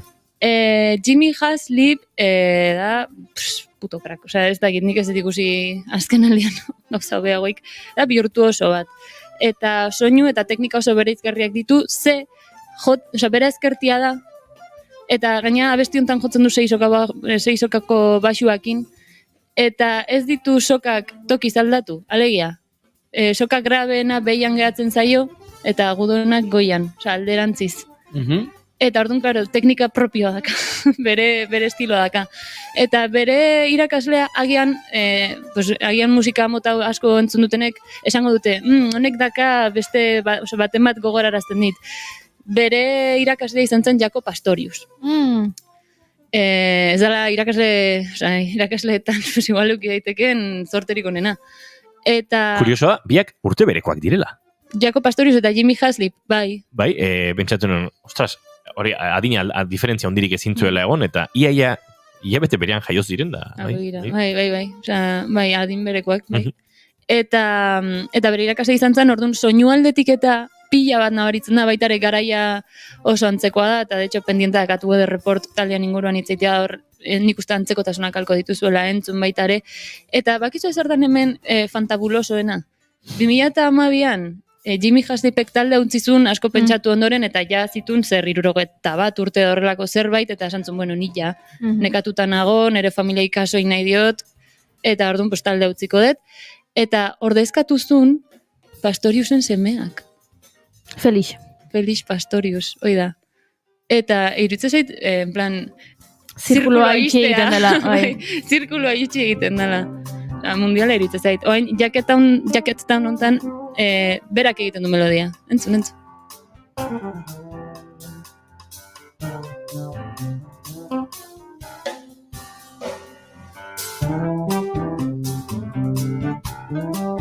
Hemen sinte batekin batera esango nuke, ez da? Bai, Ferrante dago azpitik.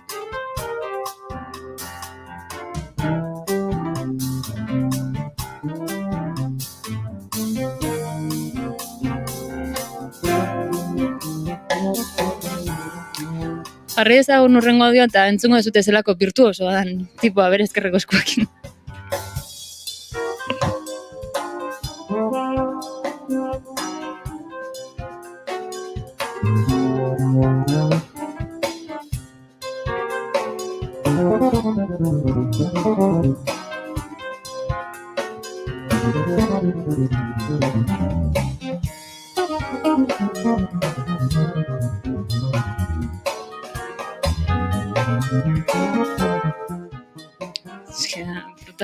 Momentu frikia, hortxe baino, bai. Baina, nabaritzen da, ze garbi jotzen duen, da, ze soinu, gainera fretlessakin dago.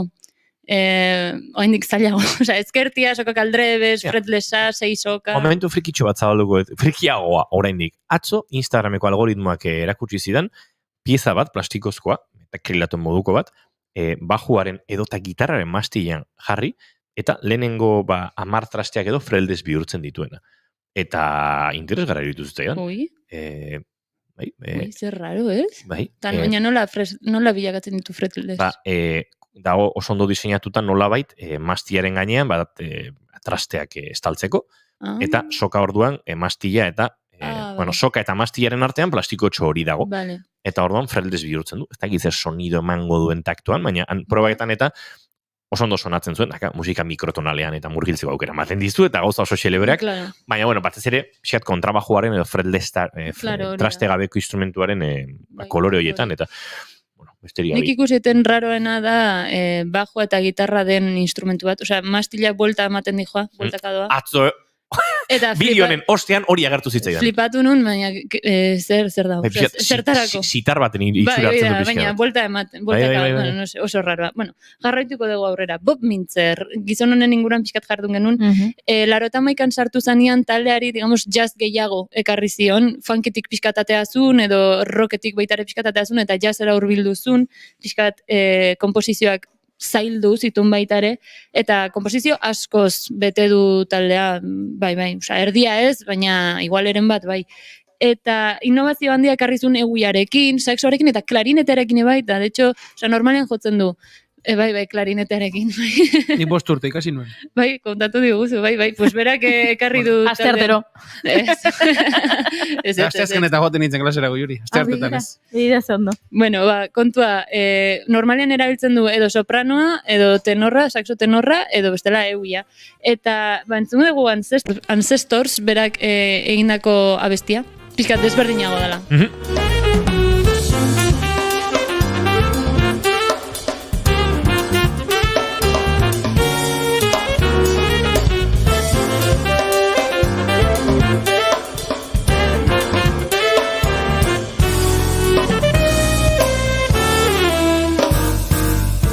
Nera pixkat arraroagoak abesti hauek, pixka bat, sinkopaz beteta eta gauza danak, baina alare oso ondo daude. William Kennedy, hau gustatuko zaizu. A ber. Bere musikalitatea azpimarratzen dute batez ere, ze musika oso modu naturalean bizi du. 5 urtekin hasi izan jotzen, nabaritzen da beretzat nik uste bateria jotzea dela, oinez ibiltzea bezala. Osea, ez da erortzen, ez da, naturalki egiten du. Taldearen fana zan ja, 88an sartu zanean, orduan beretzat izan zen, bezakit, opari txiki bat, edo opari handi bat bezala, eta ordundik, 89 arte, eta 2010an berriro, eta gaur egun arte. Eta Haslip eta Ferranterekin batera, abesti gehienak sinatu izan ditu urte hauetan zehar. Eta nahi dut entzutea Stick to It If Nes, oso izenburu raro daka, eta net fijatzea hasieran nola jazten duen melodia, bateriak melodia egiten du, txapak bakarrik erabiltzen. Eta oso polita iruditzen zaitu. Ez da zer virtuosa, baina mundiala da. Segituan entzongo dugu. Maialen ikala eskatuta.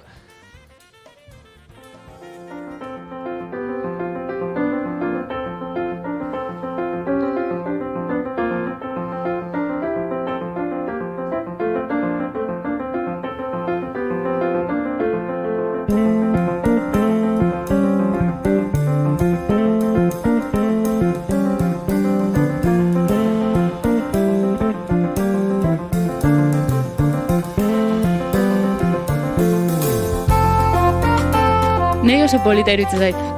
Oso delikatua, oso fina, eta melodia jantzeko, melodia egiten du. Bai, eta gero esaten dizute batzuk badaude platerak edo txapak, hori batzuk edo besteak berdin dio. Bai. Ez dute berdin, oso garrantzitsuak dira, eta nola jo, eta... Hori ere bai, nola jotzen denak ere, asko baldintzatzen du. Makillaren zezatirekin jo, plateraren puntutan jo, ezakize efektu lortu, kesi komuneko eta poian katia, kesi 5 zentimoak ezakin dundi zintzilik, txintxetak, hauntzan atzazkalak ikusitut nikoitare, horretan, hori asko zaintzen duen beste bateria jole bat, Jose El Niño Bruno. Bere garaian Fitorek, jende askorekin ibilitagoa, tartean Fitorekin... Kalamarorekin jotzetik zetorren. Hori da, gaur egun Leibarekin behintzat badabil zuzenean jotzen, eta berak, aparte, bere estudioa dauka eta bateria grabatzen ditu, bere artista askorentzat, eta sare sozialetan oso pertsona aktiboa da, eta asko erakusten du, partxeak, ze bateria ze erabiltzen dut, eta platerak ere bai. Eta asko dauzkazuk esan duzuna, torlojuak bezala sartuta, neurri ezberdinetakoak, eta... Badagizu... Sare sozialetan pertsona aktiboa aipatu duzu, Julen? Bai? Sare sozialetan oso aktiboa den pertsona bati besarka bat bidali behar diogu. Bota. Kaixo Landergarro. Ikusi dut hemen jarri duela. Twitterren jarri duela 10 minutu edo horrela. Ze erudizio maila gaur bigarren kafean, mekaguen riau. Tiabi etortzen denan hemen, maila zeok, Lander maila zeok. Besarka eta zizketan ari zarela, hemen ere esan dute, arkakutsok, ez dakiz zergatik, baina sentsazio dut gaur Julenek besarkadintxi bat behar duela. Beraz, emaio zuen nire partez ere. Aizondo. Denondo, Gero. Bale, baino gero emango dugu. Bueno, baina badere, lasai, dena bere lekuan. Guela gumatek esan duen bezala, dena bere lekuan. Besarkadak beti ondo. Eta El Niño Bruno ipatu duzula, gizun norden El Niño Brunoren oso zalearekin klase batzuk hartutakoa, batez ere materialaren frikismo horretan, Uriol Flores. Ara, egira. Uriol Flores bateria jole, El Niño Brunorekin, eskolak edo behintzat olako elkarbanatze espazioiek ez, materiala, Uriol Floresek ere montatu du, oraintxe iruran bere estudioa, hantxe Factoryren musika denda dagoen inguru horretan, eta beraren nahiko frikia, mikrofonia, parche mota, material mota, bateria vintaxak eta... Bueno, egia esan behar da, bateria ia guztiak, orokorrian, kompraventa rollo bat damakite beti, osea, nik kontserbatorioko urtetan flipatu inu, no izan, merkatu beltz bat, platerrak esku batetik bestea, kajak alde batetik bestea da, nik saltzeizut eta ze preziotan, da nik erosi bide bet eta ez dakiz zer. Pero badaude, bateria berberarekin ibiltzen direnak, Bateria berberarekin ere bai. Bai, badaude, bai. Eta daude oso austeroak, edo denbora guztian salmenta erosketa mundu ontan daudenak. Baina, eske pianistak ez da makigu roia, oza, kagu piano bat bizitza guztiako. Eske, a ber, bueno, te bide, piano de kola bat, piano de kola bat edo kaja bat saltzez berdina da, kaja bat hori, hartu, piano de kola bat, kamiu bat behar duzu transbun. Bueno, lehenengo piano de kola bat erosteko berdezu, tokia eta dirua. Hori da. Teia bidek dio, hemen, faltxukeri errean, piano batuekin bizitza guztia, bendela 2 urte pianoa saldu eta beste erosteko intentsuarekin ibilzenean. Eta ze pasatu zen? Etzen nula saldu. Zeba. Ez nula saldu ez. Ez negala dirua berria erosteko, orduan esan, bueno, pues, izorratu inberko naiz eta honekin bizi. Eta soinu polita topatu eta jazta. Gure bagabiltza, bigarren kafean beste piano baten lokalizazio lanetan. Baina... Bai? Bai. Beste piano bat dator? Beste bat? Bai. Edo honen ordezkoa, edo biak egongo dira. Honen ordezkoa, bai. Maialen ados egongo da, uste dut, piano honen timbrikan niri bintzat asko gustatzen zait, segun ze gauza jotzeko goxoa da, baina mekanismoa nahiko justuko dago. Afinazioak ere irauten diguna, horretxegatik arratibel hemen izaten dugu koldo arratibel afinadorea, urtean behin baina gehiagotan, eta enkargua daukaten manda koldo arratibeli. Topatzen baldin badu sonido europear, aleman xamarra goxoa duen eta mekanismo txukuna duen piano bat, edota Yamaha bat izan da ere kolore goxoa duen Yamaha bat, horrelakoak ere bat tarteka agertzen direla. Zanion, bale, presarik ez daukat, ez gauzabek presari gabe egon behar dira. Bai, eta piano txiki bat, hemen. Hori da. Topatzen badut zerbait, esango dizut. Eta orduan, hainbeste piano eskutatik pasatzen dituen afinatzaile batek, eta belarri oso egin duena, bai, galdetu bertzaile. Hemen, bada Yamaha bat salgai, baina sonido goxoa du. Hori gertatzen da. Yamaha hartzen baldin badituzue, hartu Yamaha zarrak. Ja landuta daudenak, ja domauta daudenak. Eta zer egin behar dugu honekin? Bota ez, desde luego. Ena ematen dite. Topatuko diozute etxea ezkezkatu. Beste aldera basa. Hori egiten da ez, eta jazta. Edo estudiora eraman, edo lokalera barkatu, edo... Ez da horretin egingo dugu. Baize, benetan, timbre oso goxoa dut, segunda ze gauza grabatu eta jotzeko, niri asko gustatzen zait, eta oso egokia egiten zait. Baina, ez da piano erosoena. Ez, eta afinazioan diru desente uzten dugu. Hemen txatean dioteko Juriren eta Julenen erreakzioak urrea. Inigok esan du, generalizazio horretan, bigarren kafean, bila ari gara, gu, ari gara. Bai, esklusiba bota du eta etzen ekiten. Eta ez genekien horretan ari ginenik, baina izu, Julen, ari gara, ez da? Unoski. Modu bat edo bestera gauzetaz enteratzen gara, eta ondo. Ari gara, esken nahiko aritze pasiboa da. Hor dago, bilaketarana, topo inezkero ere baztertu barko dugu, baina, tira, bai, enkargo hori emanda dago nolabait. Gero daki nari utzi bartzaio. Ni pianoa bilatzen, ni izate duzu pianoa bilatzeko eta bilatzen dizut edo zer gauza. Ez baina soinu Alemania. Hori gustatu guzti eta timbrika eta horrelako kontzeptuak gero... Eske pianisten artean, nien naiz oso frikia, baina frikismo ondia dago. Nik nahi dut sauter bat piano dekola mekanismoakin, eta nahi dut sauter bat dalako aleman txiki bat eta oindakat japones handi bat. Eta ez da berdin. Normalen aldrebes izatea. Hori izatea. Aleman handia eta japones txikia. Bai, nereko esun aldrebes. Nik dakat japones handi bat eta nahi eta aleman txiki bat. Eta eskuz egina. Ze asko aldatzen da asuntua. Nik gauza da esango dizu, lehen esan duzu bateria jolen salmentena, ni nire bateria jole konsideratzen, baina nik erosten duen gauza bat, ez du sekula saldu. Bueno, begira, gutxitako izango zera, porque vamos, izaten da betikoa, baina, bueno, bukatzeko. Bai, ze esan digute, ez da gizeitzera erabili duen Landergarrok, baina... Erudizioa. Eta erudiziotik frikismora ja pasagara. Taldeak ez dauka liderrik, Yellow Jacketsek ez dauka liderrik, horretik mundu guztiak konposatu dezake, naiz eta Ferrantek egiten duen gehiena, baina bueno, 37 urteren ondoren laukote mitiko ontatik, osea, komentatu dizuedan ontatik, 3 mantentzen dira.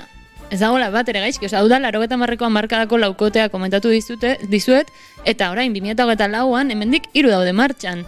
Eta laugarrena da, basista, Dala australiar mutil bat, Dane Anderson, eta hori ditu 40 urte inguru, horrelako zerbait. Eta bi kolaborazio oso polit daude taldean, bata dela WDR Big Band, orain Inigok jarri duena, eta 2008an Yellow Jackets XL diskoa kaleratu zuten, Big Bandarekin kolaborazioan, da Koloniako Big Band bat, potentenetakoa, eta hau gomendatzen dizuet pila bat entzutea disko hau, zehola, taldean sartu zaitezkete beste modu batean, eta oso ondo dago. Eta beste kolaborazioa dizuet kontauko, ze oso berezia da, eta nahet gorde urrengo bateako. Ara, ados. Nahet gorde urrengo bateako. Eta 3 zuzeneko diska dituzte, zuzenekoak entzutea gustatzen bali mazaizkizuet. Diala, 92koa, 2001koa eta 2006koa. Eta jazta.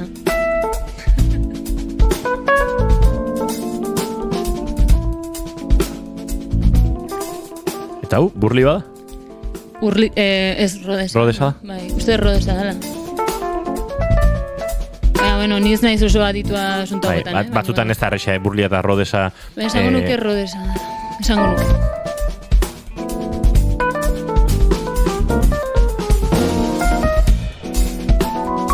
Nahi burlia iruditzen zait, baina egia da oso gertu daudela, ez direla jotzeko moduaren arabera eta sonidoari horre pixkate crunch hori ateratzen zaion arabera, eta segunda ampliti pasata dagoen, azkenean oso hurbil jartzen dira, bai. Da Russell Ferrante dela garrantzitsuena. Osea, asunto ez da instrumentua, asunto da nork jotzen duen. Eta jazta. One Day kantu honekin egingo ditugu hurrengo minutuak, Maialen teiabidea agurtu eta laister gure streamer gustokoena eta ni naiz oso frikia baina puntu suspensiboekin jarri berri duen Arkakusorekin egingo dugu bat.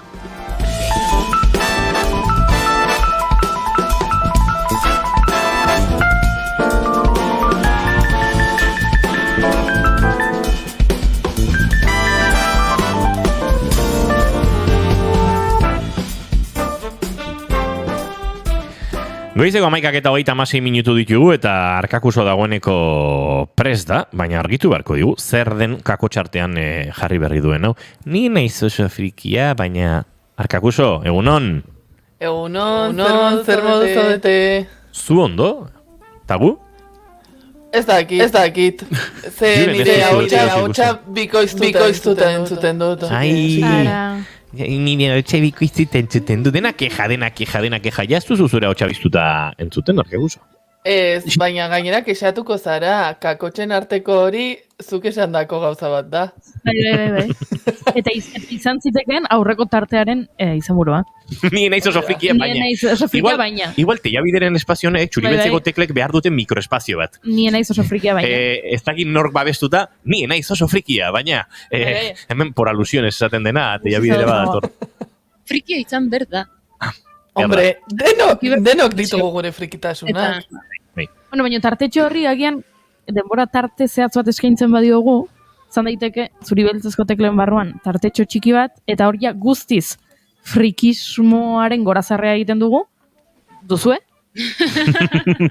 Hori bihurtuko Matiz interesgarria. Eta gero bueltatzen gara alderantziz bukatuko luke. Gizarte zibilak ulertzeko moduko diskursora. Gizarte zibila oso kontzeptu polita da horrelako tarte batean txortatzeko. Osea, orduan, ni ez naiz gizarte zibilan parte. Milizia zara.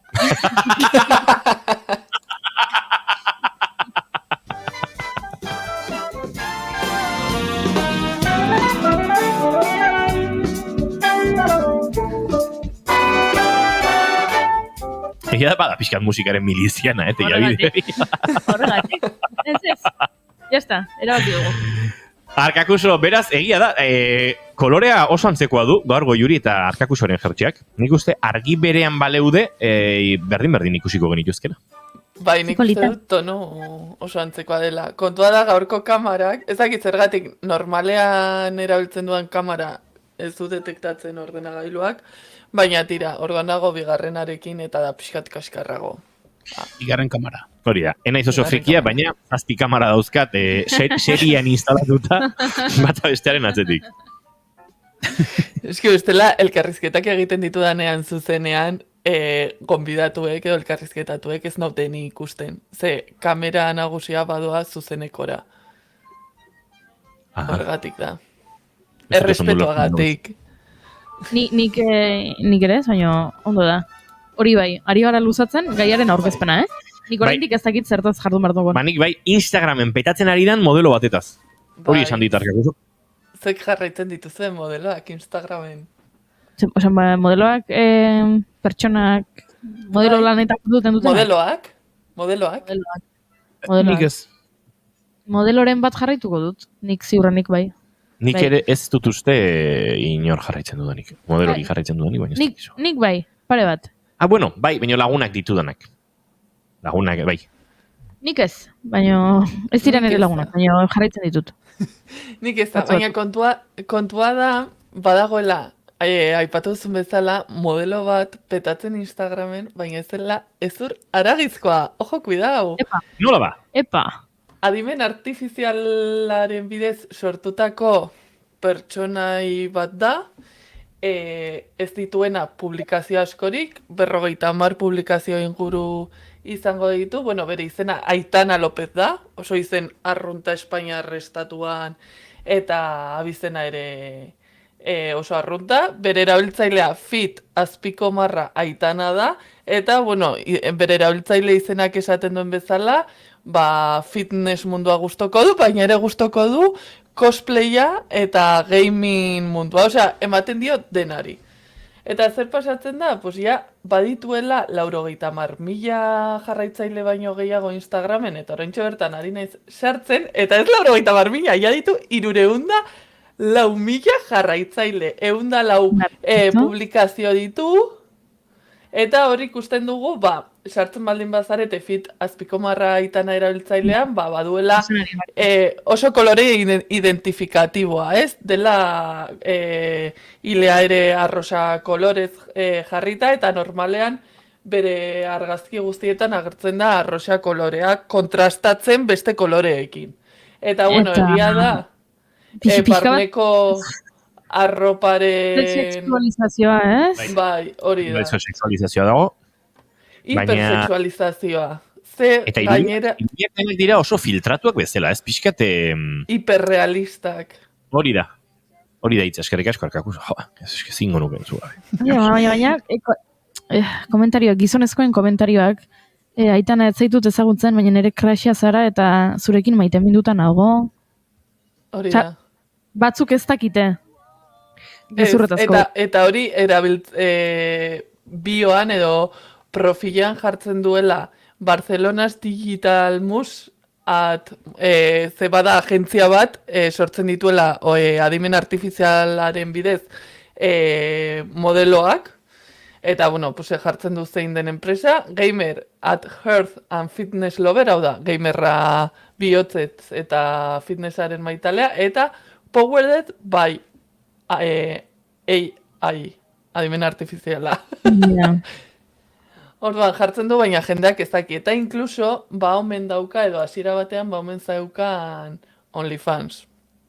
Hore, noski. Orduan, hementxe daukagu, adibide bat, nola sare sozialek eta adimen artifizialaren bidez, bermatzen dute patriarkatuaren hegemonia, ez? Emakumeen irudi hipersexualizatu estetikoki kanon batzuei jarraitzen dietenak, eta bizitza estilo eta klase sozial batekiko ere, ez? Pixkat erakusten duela. Eta normal, orain nerabeek hau ikusita, nerabek eta ez bakarrik nerabeek, kriston buru arazoak izatea. Eta ez genean, lehen baldin baziren ez zure eragizkoak modelo hoiek, orain gainera adimen artifiziala honetarako erabiltzea. Lenguan ikusi nuen, pixkat urruntzen ari naiz akaso gaitik, baina hipersexualizazioa eta osasun mentala nerabeetan ekuazioan sartuta, ez zaiturura duela gutxi ikusi nuela alako kritika bat esaten zuena. Azkenean, patriarkatua izango da pornoaren gehiegikeriaz kezkatuta egongo dena, zergatik eta gizon gaztei erekzioak ez sortzea eragiten ari delako. Bai. alako sobreestimulazio erotikoa eta sexuala, batez ere sexuala dago pornoan euren hezkuntza sexual horretan, nun ezurraragizko harremanetan gerora disfuntzio erektila duten gaur egungo hainbat nerabe eta gaztek, eta orduan bapatean patriarkatuak hartu du olako sustua. Akaso pornoa txarra izango da. Ez bestelako arrazoi egiturazko guztiengatik baizik eta pitito atzegulako altxatzen. Bixot, pene eman dit Instagram kontu hau deskubritzeak, egia esan bagenekien, adimen artifizialarekin egindako lehenengo gauzak edo gauza masiboak behintzat dena horrelakoak izan direla. Izan dela hartzea, ez dakit, Selena Gomezen argazki bat eta adimen artifizialarekin sortzea eta biluztea, bere argazkia. Edo Taylor Swiftena, eta orain, hori, Instagramerako sortzea adimen artifizial bidez sortu ezakezula nahi dezun bezalakoa, ez? Edo zein modutakoa izan daiteke, adimen artifizialarekin izan daiteke 3 beso dituen pertsona bat, edo 3 metro neurtzen dituen pertsona bat, baina ez, sortzen deguna da emakume bat, zeharo argalatiti handiekin, estetika oso sexualizatu batekin, bueno, ez? Ari jarraituz, ez? Ez da dira ariaten, baina,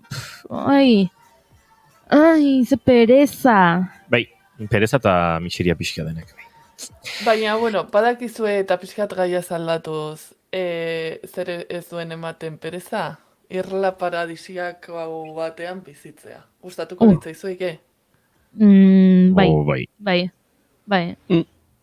Julen ez dut oso konbentzituta ikusten. Bakarrik edo jendearekin? Bikote, 2 pertsona. Eta seguraldi dago. Ona? Irla paradisiako bat da? Bale, bani bai, oraintxe joango nintzateke. Zer egin behar da? Non dago irla hori? Santa Clara. Imaginatu duzu Santa Clara.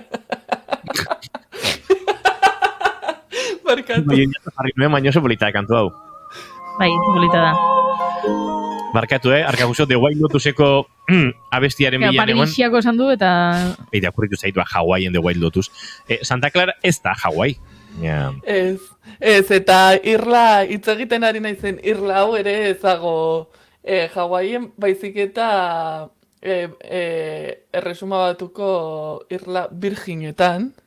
Badago, diru asko baino gehiago duen pertsona batek, irla hauetako bat erosi duena, eta eskintzen du lan bat, dela 2 pertsonari, bikote bati, bere irla zaintzeagatik urtero 180.000 euro ordainduko dizkiela. Vale. Irlaren tamaina zenbatekoa da, Iruñe? Hori ez da zehazten. Ze, klaro, irla bat zaintza bilagunen artean, ez dakit, baserri inguruko lanak egitea ja, bigote batentzat ikaragarrizko lana baldin bada, ez dut pentsatu nahi, irla baten zaintza, ez dakit, vegetazioa eta bideak garbitu eta olako lanak egin behar badira behintzat, ez dakit, nahiko lan, ez? Karo, ere ez daukagu beste zer egin ikara baldin bagoa, orduan, pues, bere lanen funtzioen artean edo eginkizunen artean egongo litzateke... Alerta kapitalista, hemen bagatuz pixkate autoesplotazioan, ez daukagu beste zer egiteko. Bizi egin beharko dugu. Astean zehar, astelenetik ostiarera 8 orduko lana. Ez? 10, bota ezagun, irlane eta gustora zabiltzanako. Baserrian bizi denak esango du, 8 orduki nik egin goitu lanak hemen, baina baserrian gehiu ite jo, bale. 10, 11 ordu. Baldintzak irakurtzen ari naiz. Eta? Eskatzen dute... gain begiratzea eta mantentzea, ondartzak barne, bai eta azpiegiturak eta instalazioak ere, egoitza nagusirako... Zertarako behar dituzu, inorrez pada bizi. Baina eskatzen dutela aurretik Karibean lana egin izana. Bai. Bezaukago esperientzia hori. Karibean eta luxuzko alorrean. Inigo Puerto Rico surfea balketa egin da Karibe inguruan eta... Egia da. Bai, egin dagoa naiz. Bale, orain aukeratu behar duzu norekin joan. Besteak ere beharko du, Kariben esperientzia izan, ez? Yucatan ere Karibe itxas izango da, ez da? Guniri ez begiratu, Horein zalantza daukat, baina bai, Karibean ikitakoan. Baina hori, ez bada gutxi, gainera eskatzen die, osea, dena eraikitzea eta guzti eta pixkat proiektatzea, gainera izan behar dute irlen influencerrak. Perez handi xamarari zaitu, kontua, ematen, Bueno, irlen influencerra izan behar balin baduzu, adimen artifizialarekin sortu dezakezu zure alter ego bat, eta izan dadila alter ego hori influencerra, ez? Aitan hau bezala. Hori da. Eta orduan zaude Irlan bizitzen, baina zure irudiak ez dituzu zertan zabaldu. Adimen artifizialarekin sortzen duzu beste pertsona bat, eta listo. Baina gero gozatzen, zuek zertzarete. Ingeniero eolikoak, igeltxeroak, soldadoreak, iturginak, eta dena batera. Nola egiten zu azpigituren zaintza han bakarrik bi pertsona onda? Adimen artifizialarekin. Bai, adimen artifizialarekin egiten du. Baita, impresora 3D batekin ere piezak sortu eta dena konpondu. Imaginazioarekin. Zenari dira, irudimentxoetako beraz. Ez da, Ilbanik, hemen trampatxoa ikusten dute. Trampatxoa norberak bere buruari ere eginakiokena. Irla Parisiako batean bizi naiz. Bizi ez, esprotatu egiten zaituzte. Duele hilabete batzuk atera zen beste lan eskaintza zela Italiara bizitzera joatera Nutella atastatzera. Ze beteka. Bigarren uneako nazkan-nazkin dago nintzen. Bai, total. Hori ere bazegoen oso famatua zena erresuma batean Cadbury txokolate fabrikan ere horrelako txokolate dastatzaileak zeudela. Eta nola egon zenean alako buma erresuma batura joatearena hori jartzen zuten lan adibide moduan. Gero eskaintza hauek benen egitazkoak dira. Dituko dugu? Edo dena da. Irlako asunto nola den. Haien, ez, izan daiteke marketing kanpaina bat. Horrela, Irla ezagutzen duzu, edo ezagutera ematen duzu, jendeak interesa dauka kontu horretan. Halare, gauza kuriosoa, ez? Pentsa dezagun orain irla txiki hauetan, ez? Izaro edo Santa Clara edo, Euskal Herrian baditu golako islatxoak. Gauez, irla horietako askotan, ez da inor bizi. Esan egin zu, joan berdugula gauez. Eta pijama party bat egin. Eta gure ganatu, irla horietako bat. Pijama party. Irla okupa. Okupazioa. Ez? Bai, irla okupak izango inateke. Egia esan argazkiak ikusi ostean, Virgin Islandseko Irla honen argazkiak ikusi ostean, Santa Clara edo Izaro egiten zaizkit. Atzo arratsaldean izan zen ekaitzarekin Santa Clara edo Izaron ez litzateke, inor goztu egongo, Urtean 80 europatzen badin behituzte, antxe jantzi, xira eta kieto. Santa Clara eta gana da guzti dago, antxe udaran pintxo batzu prestatu, azkaltzen eman, gero neguan bala seixeo, eta... Ibon Martinen liburuetan pertsona bat bizi da Santa Claran. Bai. Beraz ezin dugu, gauez joan. Garai batean biziko zen. Nik uste garai batean itxasargi guztietan norbait bizi zela, baina gaur egun itxasargi arduradun batek, farero delako horitako batek, uste dut 4, 5, 6 eta 7 itxasargien ardurak hartu behar izaten dituela. Eta orduan... Ara hor beste lan eskaintza bat. Adimen artifizial bidez, ez? Bai, dena adimen artifizial bidez. Hori da, ja barkuek eramango dute holograma bat aurrean, eta itxasargia beharren holograma berak esango dio, kontu hemen harriko eskor bat zebeta. Eta batean konk. Eta batean konk. Droleo violinista. Nik ez dut ikusten, kontu hori. Zer, ze kontu? Irla Paradisiako horretan, ze hor gero eraikitze kontuak eta eraipatu dira, horrek egin nahi duena da zure bizkarreko mineren kontura gero bera negozioa. Irla Paradisiako hortan hoteltxo bat jarri, zuk egindakoa, eta izorrai, fuera hortik, eta... Eta gero, Irla Paradisiako batean bakarrik bi pertsonek izan behar du, nik uste bikote ezkon gabe batek, hola prozesu guztia bizitzeko, ez? Ezagutze... Harreman sexu afektibo bat eduki behar duzu beste pertsonarrik? Jartzen du bikotea, baina ulertzen dut. Baina orduan sexurik gabe pasago dituzu duan egun guztiak? Beste inor ez dago Irlan? Zan munduko gauzarik garrantzitsuena sexua. Ez, keba. Fareroren bat edo igual egongo da. Eta zuk zure buruarekin eduki ditzakezu harremanak. Hori da. Bai. Hemen, niri etziazu hitz egin, inozoan indrez dela, hemen, bai, zure buruarekin, eta bai, idoia xarma berla datorren, jostaio sexualen inguruan ere berrikuntzak daudelako, eta berrikuntza horiek proba daitezke, eta baina, noski, ez zure aragizko eta bidirekzionala den, aldebikoa den, harreman sexualaren zalegoak izaten gara orokorrean denok, hemen, ez ezagun... Indiokerre dio, irla repoblatzea. Hori ere bai. Horixe. Nik jakin nahi dut zein den dirudun ura. Hau da, eskini duen Irlaren jabea dena, ze ea izango den gero Agatha Christieren liburuan bezala. Irla batera joaten zara, dirudun ez ezagun batek gonbidatuta, eta gero Irlan zaude, eta pertsona gehiago daude, eta pixkanaka jendea hiltzen joaten da. Ojo, A ber, izan daiteke, hemen dakigun bakarra da dirudun batek. Pertsona dirudun batek, eta ez dakigu zein den pertsona dirudun hau, dirudun batek eskaintzen duela diru asko, bikote bat eramateko Irla Paradisoko batera. Edo da Agatha Christie, edo da gizontzar berde bat, eta ikusi nahi ditu kamaren bitartez kontrolatuta bikote hau larrutan. Bai, nola zen, bazegoen telebista programa bat, ez? Ez dakizen bat egun larru gorritan. Barkaidazu, algoritmoa nirekin jolasean dabil, baina nik jarri dut hemen Hawaiian Music, eta lehenengo abestia jarri duana, zerrendako lehenengoa da Sensual Temptations Room. Barkaidazu, baina bide guztiek erromara ez, beste leku batera gara matzate. Ez sartu horrela. Hori da, ea zer bilatu duzun zuk aurretik anigo. Bez, Hawaiian Music hau bigarren kafearekin elkarbanatzen dugun Sí, claro, nik Hawaiian Music jartzen dut eta agertzen zait Moana, seguro. Bai, zea! A ver, Moana ikustera. Bueno, Niri Moana eta zuri Moaning. Eskarra, neska. Arrabatu duzu? Ez. Baina disimulatzen ari nintzen ondo gainera.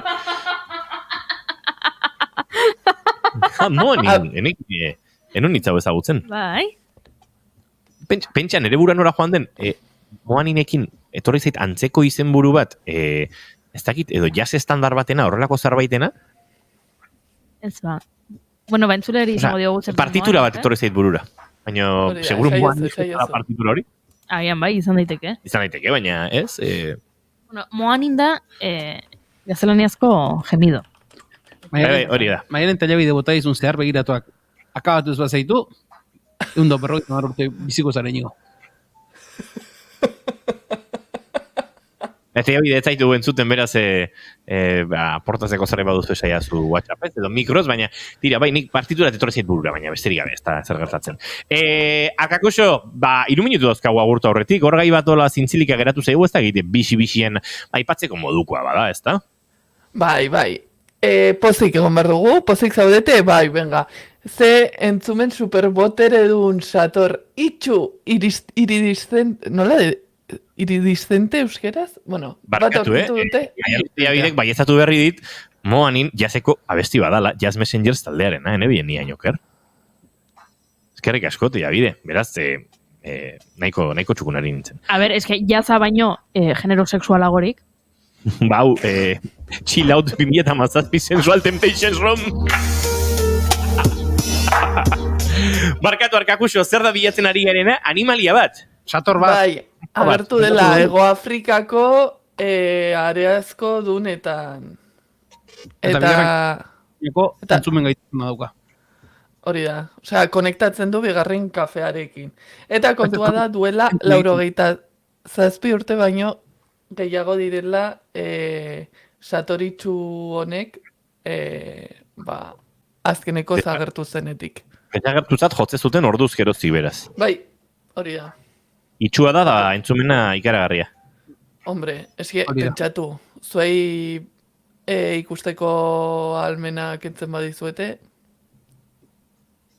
Bai, asko garatzen da. Eta alderantziz, pertsona gorrek ikusmen angelua ikaragarri zabaltzen dute, euren alboetatik datozen mehatxuak, izan trafikoa da danakoa pixkat gehiago kontrolatzeko. Beraz, logika izan, badauka. Eta non egon da 87 urtean? Ze gauza bada berak ez ikustea itxua delako, baina inork ez du bere ikusi 87 urtean. Ba, isilpeka, seguro bigarren kafea noiz hasiko zain. Ba, pena ematen dit. Edo irla horretan lanean igual egon da. Horregatik, baina 87 egon ondoren. Orain zertara mundura. Hori da. A ber, baina, ibiliko zen, baina ez dute ikusi. Egia da, Baina, aian ez du nahi inork ikustea. aliteke, baina sator bat topatzea ere ez da gauzarik errexena. Ez? Geratu lurrazpian? Elefante bat topatzea, satorra topatzea errexago izango da. Bueno, ez dakit, leitzan, sator leitzan- gehiago dago elefantea baino. Ondo, erantzuri gustatu zaida. Arkakuso, hemen satorrak etxean dazkagu eta ondo sartuta eta ondo agerian dabiltzanak. Baina guk agurtu egin bartzaitugu dagoeneko eguerdiko 12 bueltan ditugu eta eskerrik asko eta bide batez indioker ere hemen ikusten dut txatean, lasaina hori noiz dastatzen dugun bigarren kafe. Hori. Egin barko dugu plantxoren bat. Arkakuso, zaindu asko, besarkada bat. Berdin, aio! Orain emango diogu Julen izure partez, lasai eta zuei entzule, agurtzeko ordua Julen Goikotxe Arbegozo ondo bidean datorren aste arte. Hori da, satorrak ez du inorrekin topo egin. Goiuri, bihar arte. Agur. Entzuleok bagoaz izan ondo zaindu, egia da Julenen txistia ona zela, baina harrapatu nagola, prestatu gabe harrapatu nago. Zaindu, bihar arte!